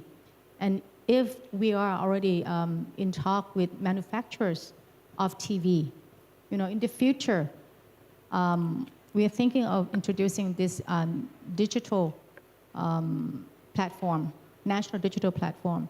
So only those who get this certification will be figure on the manufacturer app in the future, because we're thinking that in the future we can't deny it, everything will probably migrate online. So once that migrate online, once TV will become available primarily on broadband, then the manufacturer of TV will, who serve Thailand, will have to also take heed of this accreditation system that we are introducing. I was just going to say briefly that I think there are lots of, in that slide, there are lots of details that we were hearing earlier about the need to know your audience and the need to hear from the audience and step out of ivory towers of editors gathering. And I think what you've displayed there is really the positive side of it. We on this side, on the journalism side, need to learn more about that, how to connect with audiences, how to really make the stories engaging. That's so critical. So, it's not all gloom and doom. I'm getting more and more hopeful as we go along. I feel like I started in a kind of like very negative tone. And, the more I think about it, there is, with the right ability to figure out a way forward, there's a great deal for us to learn. Most of us here being from public service media, there's a great deal for us to learn from the way they operate on that side. Maybe finally, if I could just ask you on your advice to media outlets out there and how we can keep up with social media trends and the evolving way of social media. Well, I guess we don't give up. We don't say, oh, they're so big, we don't know what to do to deal with them. We've had these encounters in meetings with some of the big tech companies where you do approach it like, as big as we may be, a European Union of broadcasters, we become quite small all of a sudden in their room. So, approach it in a way that you do have something to bring to the table. And then you're able to actually negotiate. Don't undervalue. I think in public media in general, we come from a kind of idea of let's not oversay things, let's not oversell ourselves. Let's be kind of, let our story or our news tell its own story. I think we need to learn from them about, believing that what we have to offer them as well is valuable. Katie, would you like to add on to this? The advantage of digital is also that we can learn more about how the audience is working, how they are engaging. We know them a little bit better, and so that can help us to create this relevance we are all looking for. We are now calling it resonance at France TV, but we are all looking for this in order to understand what the audience is looking for, and we really need to adapt to this. So I think from my view, I think if we can separate news into two things, the first thing is information. Information is universal, truth is universal. Content is related to the audience. Yep. I can give you some example about myself a little bit. Today, I have a difficulties to explain about why I cannot take my 7-year-old daughter to Laos because of their economic crisis. Is there any news for children to explain economic crisis in Laos? No news. The truth is there. So I spent like hours try to explain her about regarding like GDP, gold reserve, and blah, blah, blah thing, because we just canceled the trip to Laos because of the economic crisis and like that. And then kids, they don't know, but they can access to YouTube. They can access to even though in a limited time. And then I encourage them to do a research about what happened in Laos. And then they said, Dad, I'm totally like blank. I don't know what they say in the news. The truth is there. But if you guys can do something like this and divert your information into the content that's specific to audience, that will help a lot. And social media will 1,000 times emphasize or amplify that kind of content spread out the world. So that's maybe one thing that we can do. And then data is driven. But anyway, so it's you guys, the world still needs journalists to create information, which is the fact, which is the truth, and also universal. But how to make content can incorporate with social media and gain more audience, and that's the challenge that I think we can put on the table. Thank you very much, panelists. Unfortunately, time has caught up with us, but I thank you for sharing your insights on the dynamics of the intersection of social media technology. With that being said, thank you very much for your time. Thank you. Thank you, Stella, and all panelists. So let's take a group photo together.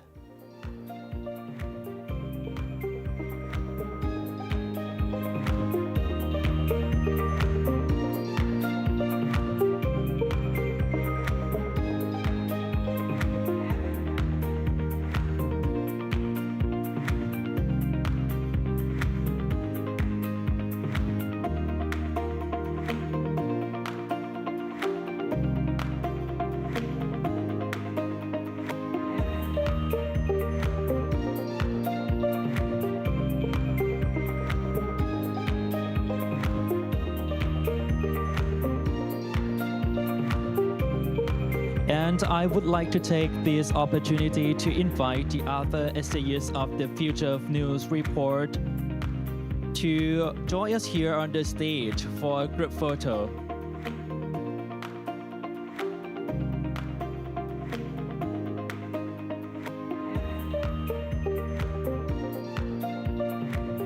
And everyone, it's now time that we are looking forward to. We are going to have a lunch break. Please join us at Patumat restaurant on the first floor. And the afternoon session will begin at 1:30, and Claire Pachimanon will take over the stage throughout the afternoon sessions. I hope you enjoy and thank you for your participation.